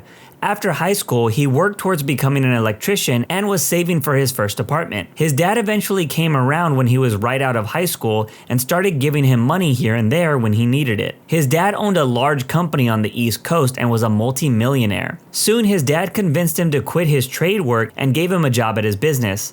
Shortly after, he was promoted to a managerial position that he wasn't qualified for, and paid way too much. He'd just get wasted while on conference calls and nobody questioned him since he was the boss's son. His dad bought him his first home, almost $500,000, and multiple cars. He took up horse racing and we quickly had nothing in common. Gone were the days of dumb teenage stuff, going fishing, hiking, playing video games together. He quickly found a girlfriend whose dad was also a multimillionaire. She was 30 and still putting everything on daddy's credit card. I couldn't keep up with their lifestyle and very quickly we faded as friends. After his girlfriend and him broke up, she told me that he was actually severely depressed and almost drove his car off a bridge multiple times. Deep down, he was having issues with wanting to live up to his dad's lifestyle and standards, but losing his old friends in life. It's too bad, I haven't seen him in probably 4 years now. We tried to reconnect a few times, but it just doesn't work anymore. Man, that's really sad. It's like his dad wanted to make up for the neglect with money.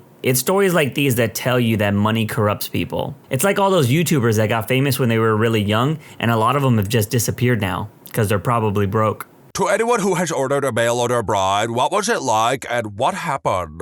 My friend Richard has a mail order bride from the Philippines. He's a scruffy redneck long-haul trucker from West Virginia. She's tiny, slender, and 10 years his junior. At first, she cooked, cleaned, and kept his bed warm, but after a few years, she told him she wanted an education. He put in a ton of overtime and saved up enough to put her through college. She's a physician's assistant now and makes more money than he ever has. But she still makes him dinner and makes a point of always being waiting at the door when he gets back from a long haul. They've been together for 20 years now, and it's a joy to see them together. So on paper, I don't really like the idea of mail order bride stuff. I don't really like the idea of any opening of a market that relies solely on a specific demographic, like women and stuff like that. Take the thing with surrogacy nowadays, where like a woman will have a baby for someone else to have a child, and I believe someone proposed that women in vegetative states should be used to be a repository for other people's children, and that just sounds like some horrible dystopian world. But I digress. This actually sounds like a nice, mutually beneficial relationship. He paid for her to come to the country and everything. He gives her a place to stay. He works, she cooks, she cleans. And then she said, I want an education. And he respects her enough that he's like, yes, I will pay for you to have an education. You can do what you want. That just sounds nice, not gonna lie. This doesn't sound bad at all. But I am 100% certain that things are gonna get messed up as I read through these stories.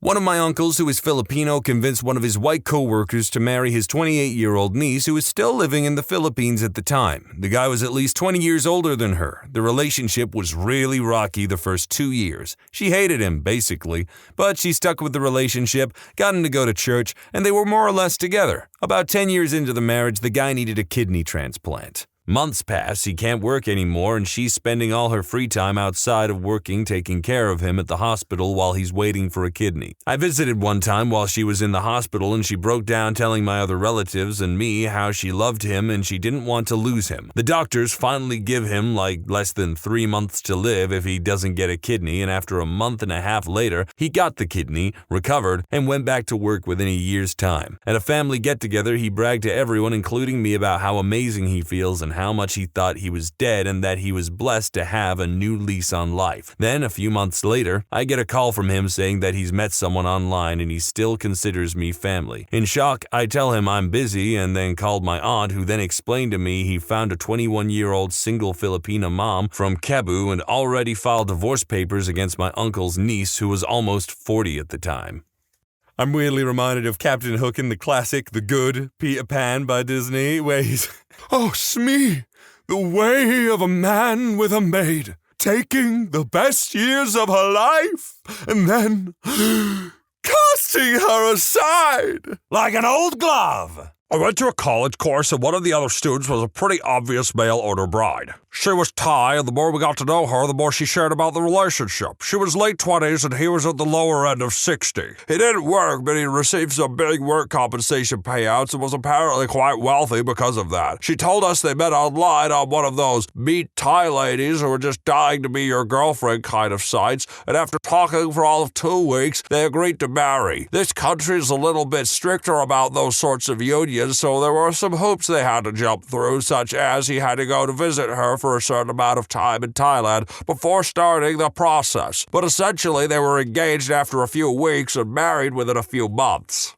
The guy essentially wanted one of those stereotypical Asian marriages where the wife was subservient and existed to please their husband. She would tell us he would make her wait till he was done to eat, and he would only let her eat ladylike foods like salad. He paid her a monthly salary, which was pretty abysmal, and she had to use that for clothing and other essentials. He also wouldn't let her go anywhere by herself and would drop her off and turn up an hour before classes ended in case we got let out early to drive her home. I remember we had to do a group assessment, and I had given her my phone number, and he forced her to delete it. I'm a female. I think the saddest part was when she asked a bunch of us if we could get birth control pills for her because her husband kept destroying her scripts/pills, and you could tell she was absolutely terrified of getting pregnant. The weird thing, though, was that she wasn't terribly bad off in Thailand. Her family was apparently quite wealthy, and she had her own home and stuff over there, but for whatever reason, she didn't want to live there. Personally, I would have ran the second I saw that purple-faced blob of a husband. See, this is the situation I normally expect to come from this, but I'm not going to be surprised when, it's the other way around. My dad had one a few years back. He met her online and flew out to get her after a while. She was shut in and was legitimately afraid of me because she thought I was smoking pot. Funny thing was that I had never smoked pot at the time. I was 17. It was a weird dynamic. If I was home, she stayed in her room, unless I'd been in my room for an extended period and she deemed it safe to get food from the kitchen. My room was in the basement, just for clarification. The few times we crossed paths, she would see me, gasp, and then run to her room. My dad never saw this as a problem. He basically catered to her every want and need. Also, I should mention, he was 56 and she was 29. A year later, I moved out. Since then, she has attacked him on 2 occasions and had him arrested. Eventually, he sent her back, or maybe she left. I don't know. I no longer speak to my father, so that's the extent of my knowledge. I agree with this too. That is such a weird dynamic to have with an individual that lives in your home, man. Imagine that, you walk through the hall. Oh, hey, lady who is presumably banging my parental figure. How are you? Ah! Runs into a frickin' room. Although my parents were always too ashamed to admit this to anyone but myself and my sister, my mom was a mail-order bride about 23 to 24 years ago. This was before all of the online companies that do this, so my father had to find my mother in a sort of magazine catalog of Filipino women. He sent her letters and she replied. Over the course of a year, they finally met and my mom moved to my dad's tiny hometown. They got married and they had 2 daughters together, one being myself. They were both looking for a better life and someone who would treat them better than past partners had, and they both got that. Plus, it turns out they both have the travel bug, so now they're retired, living a nomadic life traveling the globe, and they got more than they've ever hoped for. Sure, I've always known there were some serious cultural differences between my parents that they've never been able to fully reconcile with. My mom, being from a very traditional village in northern Philippines, had a hard time understanding a lot of North American norms and beliefs, and they butt heads over a lot of small things. These cultural clashes have taught me so much, though, and their collective love and travel and culture has inspired me to study anthropology and travel around the globe. I can't imagine having lived in a home where we didn't eat bacon, rice, pancit, and steak, or purple ube birthday cakes on a regular basis. TLDR, my mom was a mail-order bride, resulting in a long-term happy marriage between my parents and purple birthday cake for me. Purple birthday cake sounds pretty rad, and I gotta say, out of all the ways you can get a mail-order bride, the fact that this guy had to do it without the use of the internet or something is, in a way, only in a way, a little bit respectable. The fact that he had to send actual letters and then wait for those letters to be delivered and then wait for a reply back, and I don't know, the patience this man must have had.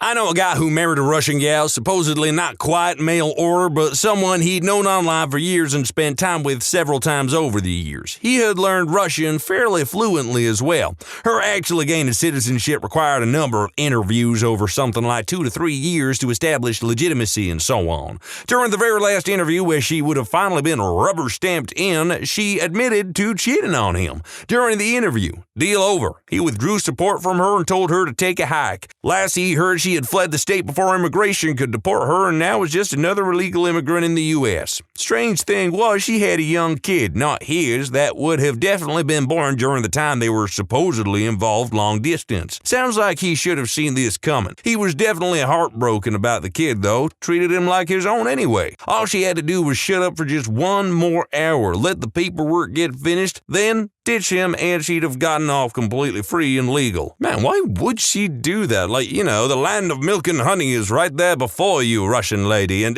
you just like threw it all away by admitting it. I mean, maybe on some level the guilt was there. I don't know. I'm curious why she like gave up the ghost. I used to work retail with a Filipino woman who was a mail-order bride. She was a tiny little thing around 35 years old, and her husband was a very large, stocky white man around 50 to 55. I thought it was very weird when she first told me, but when I met him and saw them together, it actually seemed like a nice fit. He was always coming into the store to bring her lunch or to buy her things and pick her up from work on his motor scooter. It was pretty cute watching them ride it together. It seemed like he really enjoyed spoiling her, and when she talked about him, she seemed very much in love with him. It didn't appear that he was particularly wealthy or anything, but he treated her very well and they seemed very happy. Just before I left that shop, she had just became pregnant with their first child. I guess it's one of those things. Who would I be to judge someone for how they meet the woman that they love if they're genuinely happy together? I mean, I think one of the most popular ways to meet women nowadays is Tinder, which is kind of depressing, but I guess that's the way things are with people being less and less sociable nowadays.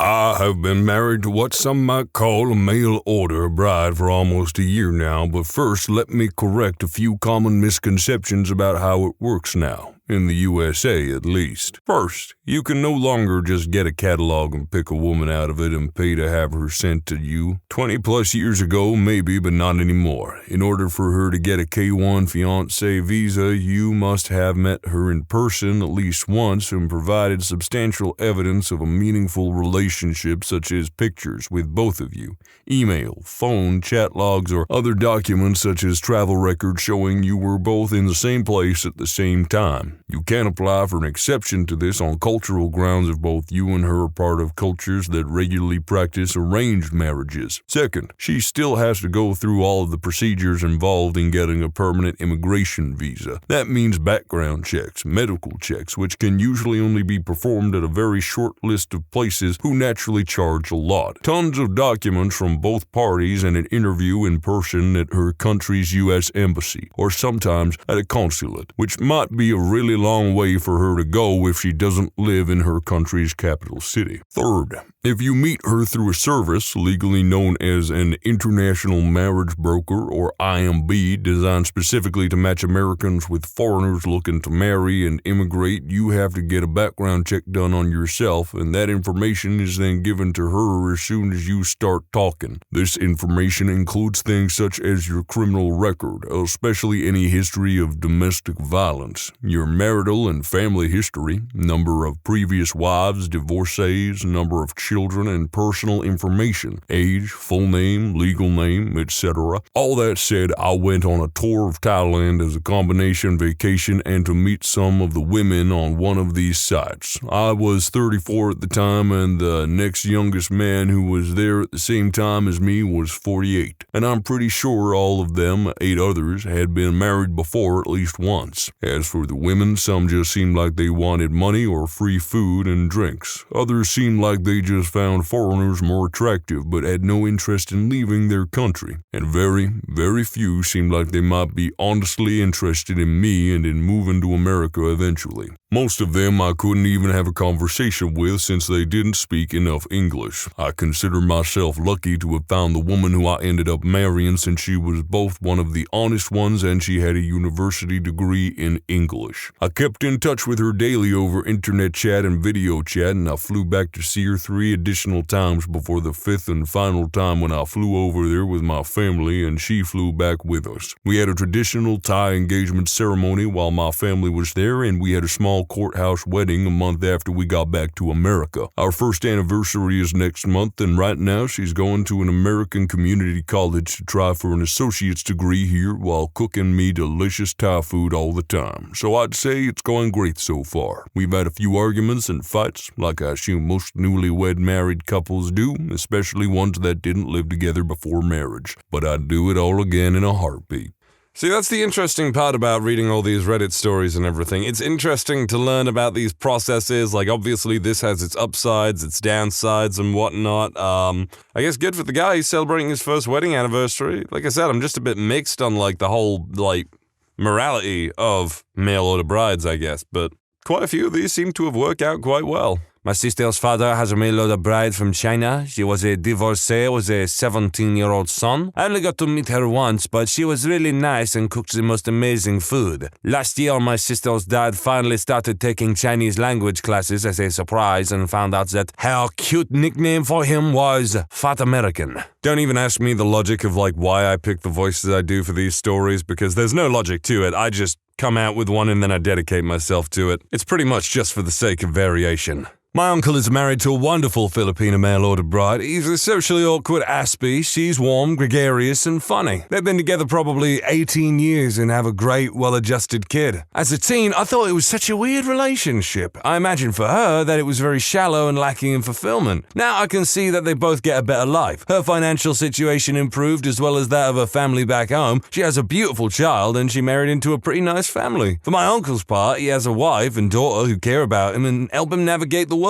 I adore her mostly because she was good to my grandmother, Uncle's mom, and she visited her all the time, called her mom, made sure her daughter, she's my cousin even though she's younger than my own kids, had a solid relationship with grandma. All in all, I think my uncle seriously lucked out meeting such a great bride. To be perfectly frank, there have been too many positive ones. I'm not even thinking about the main topic right now. I'm honing in on they were my cousin even though they're younger than my own kids. So does anyone remember Johnny Capahara? And it was 2 movies about a Hawaiian guy who moves to Aspen or something. It's somewhere with snow and all that, and he learns to snowboard rather than surf. But then in the sequel film, he goes back to Hawaii, I think, and he meets up with his grandfather who has had an illegitimate child with someone. So that makes this young boy Johnny Capahara's uncle, and he holds it over and I'm your uncle, you should listen to me, even though he's 10 years old and Johnny is 17 or some crap. I don't know. That's all I'm thinking about right now. I used to play Magic at a game store where the owner often went to Thailand to star in Shemale Smut. He was very open about it and would tell you about it and show you the DVDs if you asked. Anyway, on one of his trips, he decided to bring home a bride. She was a very nice younger woman. They lived in his store. He converted the back room of his comic store into a studio apartment, and she basically stayed in that back room all the time. He would occasionally yell at her to make him food, and that was generally the only time we would see her. She stayed with him just long enough to get citizenship and then bailed on him. Ungrateful wet. No, that's good for her, to be honest. This guy sounds like a pig. What I'm more curious about is if he had a penchant for, the best of both worlds, I guess you could put it. Well, what was she packing? My neighbor growing up had a mail-order bride from either Russia or Ukraine. They had a son, and he was a butthole. We had a bonfire one night, and he decided to surprise me and everyone else around by throwing batteries into the fire. Messed everything up. Came home from a half day at school one day to see cop cars in front of the house. Turns out that the father was beating the wife and graping minus the G the son. That's why he was always kind of messed up. I was waiting for a messed up one like that. Am I happy that I found it? Not particularly. Hope that guy's rotting in jail. Okay, this gets a little crazy. Everybody knew my neighbor was gay. It was a fact and never questioned. Let's call him Terry. Terry was about 45 and lived alone in his inherited mother's house. That was 4 doors down from us. He kept himself to himself and seemed pleasant. One day, we were surprised to see a Taiwanese woman about half his age had moved in. Let's call her June. June didn't speak much English and loved gardening. Over the next few months, our neighbor's house was slowly transformed into a mini botanical garden with a small fountain, new fences, and the start of a new driveway. One day, out of the blue, I heard a loud bang at my mother's front door. I was about 17 at the time, visiting from college. I opened the door to find June stood on the pavement throwing poo at my mother's windows. Yes, actual poo. I shouted at her, "What are you doing, madam?" To which she ignored me and stormed back to her house. Now, this was back in early 2003, so after telling my mother what had happened, we took the good old British route of cleaning it up and not causing trouble. The poo was hard and not an issue to remove from the window frames, front lawn, and fence. We thought that was it and laughed it off. Big mistake. The next time I visited my mother, I noticed that there was more poo on my mother's front lawn and the lawn of our elderly next-door neighbor. Confused but incensed, I stormed round to Terry's house with my bag still in hand and banged loudly on the front door. Terry answered with a surprised look on his face, shaking. I shouted at him,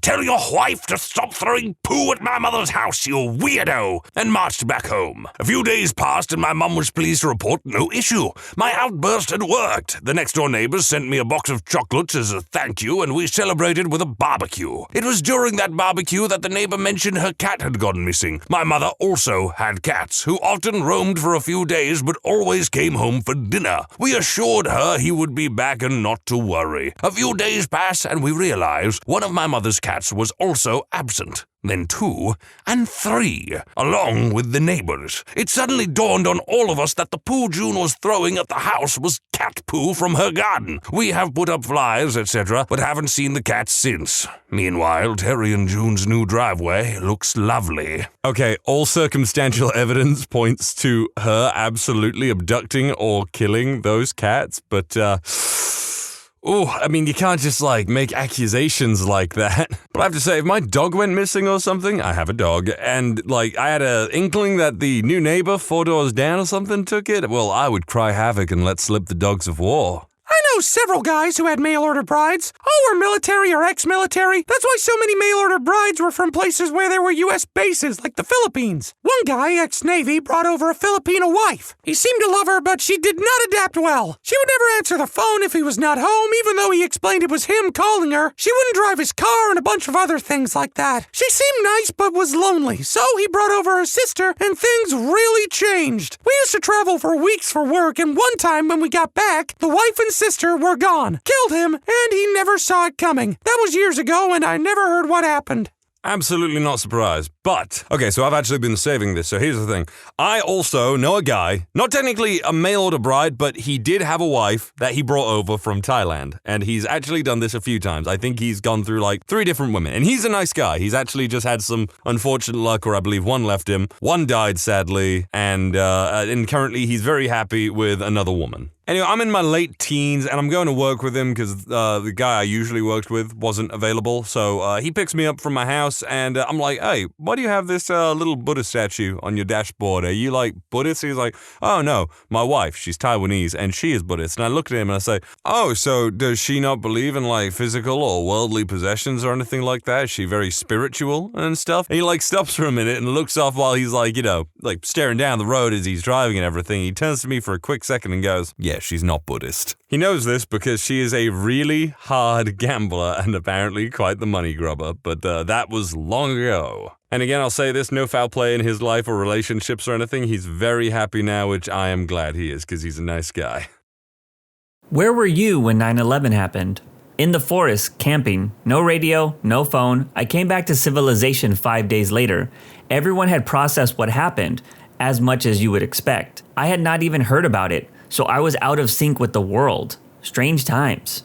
Man, you must have found a portal out there and accidentally traveled to a bad timeline. There's a really good podcast called 9/12, which is all about how we as a society reacted to 9/11. And one of the stories they tell is about people who were on a boat in the middle of the ocean filming some reality show. It sounds like your experience was very similar to those people. If I'm not mistaken, I think the MTV show The Real World was being filmed during 9/11 as well. I remember them giving them TVs to watch because the show usually didn't allow TVs and stuff in the house. Getting ready to pick up relatives at the airport in preparation for our wedding. How was the airport scene? Oh, their planes were grounded mid-flight. The wedding was canceled. I was pretty young during 9/11, so I wasn't a traveler at that point, but I did have some flights canceled at the start of C-19, and I remember it being a weird feeling. I can only imagine how it felt during 9/11. Under anesthesia at the Boston Children's Hospital, I woke up being moved into an elevator on a gurney. They had finished my surgery, but weren't bringing me to the recovery ward. Boston's Children's Hospital is a very tall building, and Boston had advised all buildings to evacuate all the floors above the 10th floor. So I was moved down to a lobby after my surgery. That's gotta be wild, going under in one reality and waking up in another. That's pretty much like anytime something happens during the night. That last statement is super true. My most recent experience with that was waking up in America and hearing about the earthquakes in Turkey. Not something anyone should have to wake up to. I was sleeping during the first plane, getting ready for work when the second hit. Went to work for 3 hours with no customers. Called the boss, he said close, and went home. Watched CNN and tried to convince my mom that I wasn't about to get drafted. Same, but in high school. Sleeping for the first plane, when waking up to my parents being like, what is going on? Saw the second plane hit. Went to school anyways. We spent all day in every class just watching the news. Sitting on our desks, on the floor, pacing around, just crawling in our own skins. Teachers and students alike. They let us ask questions and express our feelings to the best of everyone's abilities. Lunch period was surreal. There was silence. Not a single plane in the sky. Got in the car, turned on music, and then turned it off immediately. It felt disrespectful. Whatever fast food we got that day was just eaten in silence. So gut-wrenching. Remember it like it was yesterday. Similar, my brother was a truck driver and happened to be in New York State at the time. He called my dad at home. I watched the second plane hit live. I did go to school afterwards, but it was an odd day. I'm in Canada on the border with New York State, so we were glued to CNN. I vaguely remember seeing F-18s flying. I remember sitting in the library watching the news just talking about the events. My brother was stranded in the States for a week or so because the borders were closed. It was long enough over here in Australia. I had an American friend on the internet mention the first plane hit, promoting me to go and turn on the late night news. A few minutes after I started watching, the second plane hit live on TV. Before that, everyone still thought it must have been an accident. But when the second plane hit, we all knew what it meant. This was me at my school. The teachers turned on the news for about a minute before the second plane hit, so my homeroom class saw it happen. After that, the principal got on the PA and said to turn off all the TVs and go about the day as naturally as possible. I was mad when they did that. One of the biggest breaking news events in our lifetime, and they weren't letting us watch it because they were worried that we were scared. I was already scared, and keeping me in the dark made it worse. This must have been a tough situation for adults. I mean, I totally understand wanting to protect children from that madness. It's easily a traumatic experience. On the R train that just passed underneath the towers in Cortlandt Street, the conductor of the R train after mine was instructed to go straight through and not stop. They disobeyed that order and stopped, took on as many people as possible and got out of there. That conductor likely saved a lot of lives. There's almost no mention of that anywhere in the news. Oh my god, that's crazy. Incredibly heroic on their part. I was in Manhattan, watched the towers fall, heard the crowds that had gathered all down Fifth Avenue gasp and scream in unison as the first tower crumbled. Gathered in a packed bar with freaked out coworkers as we first saw the photo of Osama bin Laden on TV. Walked home to Queens with thousands of other shocked New Yorkers in eerie silence, with the occasional ghostly figure of a downtown worker covered in white dust. My ex-wife was in the second tower, got out when the first one was hit. Her brother was in the first tower. Luckily, he also got out. She was knocked down by the concussion of the tower falling. Some stranger picked her up by her elbows. It was her brother. She also had a few other heartwarming tidbits. As she walked home to Brooklyn, she had been breaking in new heels, and some dude in a corner store gave her a pair of flip-flops. They broke 3 blocks later, giving her her first post-9/11 laugh. She still has them today in her hope chest. She also said that people were turning radios to the streets, so she could get a running commentary about potential other attacks, and others were handing out bottles of water to newly minted pedestrian commuters. New Yorkers, man, complete jerks if you're in their way during rush hour. But if you yell help, the whole freaking city comes running. My kind of people. Came home from school, I was in the UK, age 12, with my mom watching it in her office on the 14-inch CRT television/VHS combo. Watched the second one hit. I remember saying, freaking hell, and for once not being told off for it. I have a similar story. I was 8 and also in the UK at the time. I used to go to a friend's house after school and get picked up by my mom after she finished work. I distinctly remember getting in trouble for calling the pilot a silly bastard for flying the plane into a building. I don't think anyone understood the magnitude of the situation at that point. Yeah, that's what I thought when the first plane hit. Some stupid idiot approaching the airport far too low. Then, oh god, this is deliberate, when the second plane hit. Then we got the news of the other planes and I was like, is the US being invaded? I was at home on the other side of the world trying to watch cartoons and being annoyed why I couldn't. I was 8 at the time. Same, 8-year-old Australian here, was totally mad that Pokemon wasn't on that morning. My parents had to sit me down and talk me through the tragedy that had just happened. I remember feeling sad, but also a little mad about missing Pokemon. I was in my mid-20s at the time and on the internet, when a friend in the US told me about the first plane impact. I turned on the late-night CNN feed. Channel 7 used to run it instead of infomercials. I don't remember for sure, but I think it was about 1 a.m. Melbourne time. I woke up my wife and told her I had just saw the start of World War III, and she said, huh? What? I'll just read about it in the morning, and went back to sleep. The next morning, she woke up and said, holy crap, you were serious? That's how I feel when anyone tells me anything while I'm half asleep. I was at the World Trade Center on 9/11 because I worked across the street. I was at the base of the South Tower when I saw the second plane go into the building, and I ran away toward the South Street Seaport. It had a huge impact on my life and still does, but I met the love of my life because of it, and now we have a son. I was thinking about it today because New York Magazine did a profile on us on Valentine's Day of 2002 and called it Love After 9/11. There was a lot of coverage after 9/11 on how many surviving firefighters ended up leaving their wives for the widows of their dead colleagues in the years after. Basically, they would be consoling the widows and form a bond over their shared grief. Strange effects of a terrible day. Trauma bonding is a real thing. If you've never heard of it, look it up. I was in the restaurant business at the time. Woke up to start getting ready to go to wine tasting at Windows of the World at 1 p.m., top floor of the North Tower. Then I turned on the TV. I had taken the evening class about 6 months earlier. If you worked at WOW, I'm sorry for the loss of your coworkers. Heather was a really amazing pastry chef. Wow, this imparts a strange feeling. For you to know and share the name of someone who passed away as the result of the attacks, it immediately humanizes it and makes it more personal instead of a thing that happened. Third day of high school in Long Island. Every TV was turned on around 8:50 a.m. My fourth period global teacher ran out of the class when the first tower fell. My sequential 2 math teacher still gave us a quiz that day. Kid behind me was crying the whole time. His parents worked at the World Trade Center. Never saw him again the following day. That next day, they sent the freshman class on a retreat to meet their fellow classmates, as we previously planned. It was quiet the whole time. In case anyone was curious, I don't remember the kid's name, and I'm pretty sure he lost both parents that day and already knew that they were gone. And he had told the math teacher, who was Mrs. Clean. So yes, she gave us the quiz and him with the possible knowledge of his parents being gone. My high school locked down, and they wouldn't tell us what happened until later in the day. It sucked because it made the whole day strange. Mine also locked down. I was 1 week into the 10th grade studying for my math class. That teacher said, "F that, this is history," and wheeled in a TV to the center of the board and turned it on. I stayed in that class for the next 3 periods. I often squatted in his room with some other people, until I got picked up. He still goes down as my favorite teacher. I was in college and my art history professor gave us a test that day. It was at 11 a.m. and all I remember is all of us sitting there just blinking and looking around. I was a sophomore, and someone asked our anthropology professor to turn on the TV. That was already in the classroom, so we could try to understand what was going on. She refused, but none of us really understood what was happening at that point. I had to watch the second plane hit while having breakfast at the main cafeteria a bit later.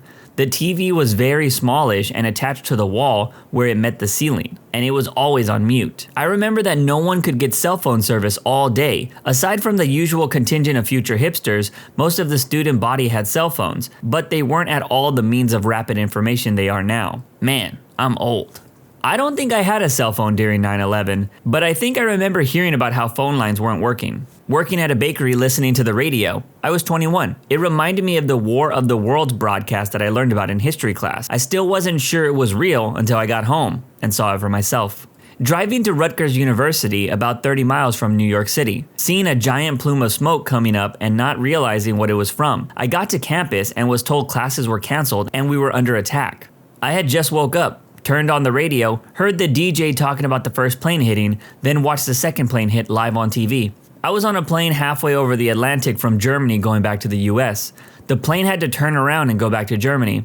I was 10 months old. I still have the passport with my 9/11/01 stamp on it. Wow, there's an amazing documentary about the emergency landings that had to take place at the airport in Canada because of the hijackings. It's an interesting story, but I'm glad your family was able to go back instead of having to deal with that. I was working in downtown Ottawa, Canada, for those that don't know, in a skyscraper when it came on the news after the first plane hit. I remember the first news saying that they thought it was a news helicopter that had accidentally hit one of the towers. I went to one of our boardrooms and saw the second tower hit live on TV on one of our massive projector screens. We were told to go home at some point after the news of other planes started coming down. Leaving our building and traveling through downtown was intense. We knew planes were being diverted, we didn't know if we were under attack too. I was 1 block away from Parliament Hill, and the streets were filled with military and heavily armed police vehicles. I also saw people jumping and the towers fall while it was being recorded live. Even though I wasn't in New York City, it was still an event experienced in real time. Some years, on September 11th, it hits harder for some reason.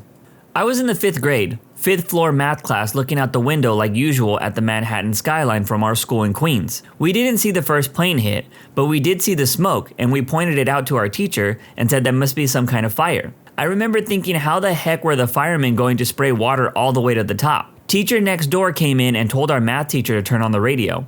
When the second plane hit, the radio went off, and soon after we were all called to the lunchroom. Some of the kids' names were called, and they were pulled to go to the principal's office afterwards. I found out that their parents had worked in the towers. It was very surreal not knowing what was going on and the teachers all huddling together whispering amongst themselves. After a few hours, they let us go home. And I ran home across the street and made it to the 5th floor apartment asking my mom what was going on and if I could go to the roof and look at the skyline. I went up there by myself and it was the weirdest view I'd ever seen. The towers weren't there anymore. I stayed there for what felt like the rest of the day just looking at the smoke and fighter jets flying above me towards Manhattan. School days for the next few months were weird. We were like in this limbo where all we had to do was have positive talks about America and make "United we stand, divided we fall" posters to hang around town. But there was always an underlying feeling of hurt and sadness. Those were some strange days. At the exact moment, sleeping. I was in California, so I was still asleep at the time. I was in college and I overslept that day. Woke up and was in a rush to get to my first class. My roommate at the time was trying to show me something on TV that morning, but I was in so much of a rush I didn't pay attention to him and left for class. In the car, I had a CD playing. If I had the radio on, I probably would have heard it there. When I got to school, the parking lot was usually full, and running late meant you wouldn't be able to find a parking spot. But it was almost empty, and I was able to get a parking spot right up in front of the school. I should have known something was off, but I was just happy to be getting a good parking spot. I rushed to class, and when I got there, this class that usually had 50 students normally had about a half dozen people there. I said, "What's going on? Where is everybody?" That's when I finally found out what happened. The internet was a thing and some people did have cell phones, but there wasn't constant communication like there is now, so I was able to go the whole morning without knowing. I was also in college and late for class that day, but still living at home. Flicked on the light bulb and it burned out. Went downstairs to get a new one and said, "Hey mom, the light burned out." And she said, "This is honestly the worst thing I've ever seen or heard." I was like, "Don't worry, I'm changing it now." 10 minutes later, idiot me figured out what she meant. She had saw the second plane hit. I remember for years waiting for things to settle down and get back to normal, and it just never did. So this is a genuine question. I was born in 2002 and always hear about people saying things never got back to normal after 9/11. But what changed? I realize airport security is very different now, but beyond that, I've never been able to grasp what people were talking about. Was it similar to the pandemic where it was just a fundamental culture shift that can't really be articulated? Or was it something more tangible than that? Well, this is my opinion as a Gen Xer, 1967. There was this aura of invincibility. The US takes the fight to you and no one ever came to our house and picked a fight with America. The closest thing was Pearl Harbor and you saw how things turned out for Japan. So don't even think about it. In that one act, America was no longer invincible. Also, it wasn't a country who did it, but a group of secret extremists. We were attacked by a ghost. The US was vulnerable to a ragtag group of misfits. What if a country with resources wanted to do us harm? We're screwed. This sense of and projection of invincibility has never returned. I was taught in school the US is a melting pot of individuals. We're all different individuals. But you come to America, assimilate, and melt into the big happy family called America. Middle Easterns who immigrated to America were perceived as rejections of their country's cultures and ideologies in favor of becoming more westernized. That mindset of welcoming and acceptance of foreigners flipped immediately. The hijackers, who were foreigners, lived amongst us for months and years. Immediately, there was a huge distrust of Middle Easterners. This has not changed for a lot of Americans and has given a rise to this plague of nationalism you see now. Also, the heightened airport security and the US government's surveillance of its citizens in the name of national security flies in the face of this notion America is the freest country on earth. Additionally, there was this huge amount of propaganda that said, as a patriotic American, if you see something suspicious, say something to authorities. This sense of true freedom has never returned, and we're all on the outlook to report something suspicious. I believe this has morphed into Karens reporting suspicious people, aka minorities, in their neighborhoods. There's probably more. These are the biggest changes I've seen from 9/11, and there's no denying that there was a ripple effect after. Celebrating my 17th birthday. This was in Colorado, so the news broke right after I left for school. I got flowers and cards from friends, and we hung out before class started. Then I went to first period. We had a sub and she opened the class with the news. She let us watch it on TV, and by that point, both towers had already been hit. I was kind of just half doing my assignments and checking the TV. I distinctly remember looking up after the first tower collapsed and said, dumbfounded, "Where's the other one?"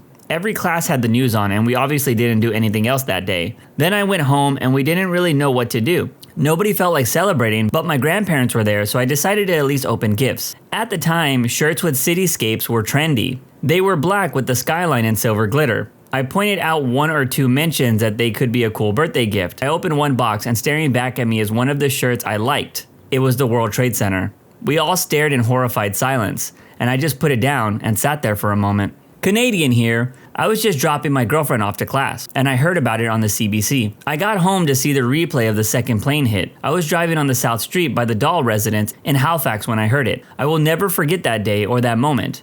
I thought it was a joke. I thought it was a joke too.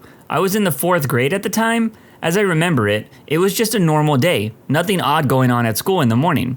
A classmate, her mother babysat me from time to time, went home for lunch. When she came back to school, she said something about how planes had hit a tower in the US. I don't remember anything out of the ordinary that afternoon at school, but all I could think about is how outrageous of a story that was. I didn't like her much. She lied all the time too.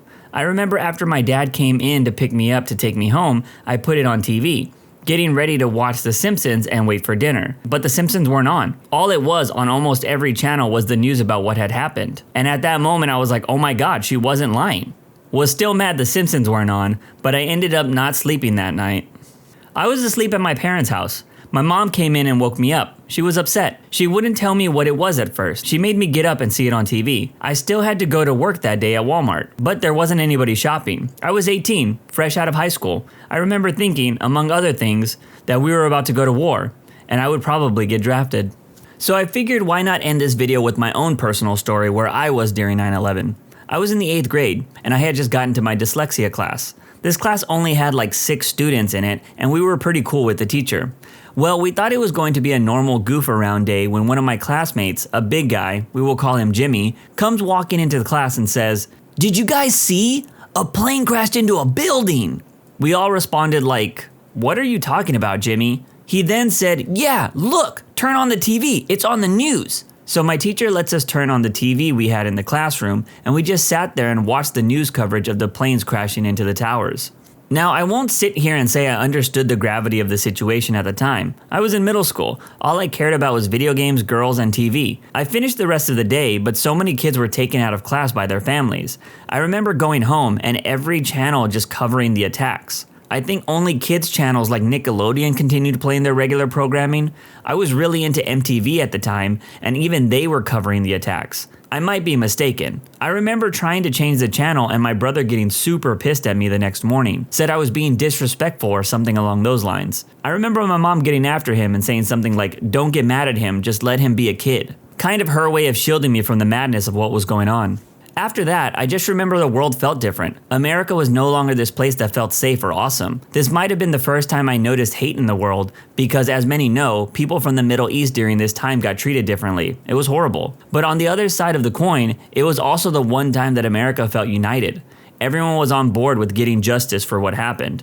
Kinda surreal when you compare 9/11 to how Americans treat each other today. 9/11 changed how America saw the world, in my opinion. I also think it reminded a lot of people that life is fragile, and you should appreciate every moment you got, because you never know when it's gonna be your last. That's it for this video. When you subscribe, make sure to hit the bell to turn on notifications. Put the playlist on in the background to finish listening to all the stories. And if you like Am I the Genius, give Am I the Jerk a shot. It's linked in the description too. Either way, thanks a lot for watching, and we'll see you guys next time.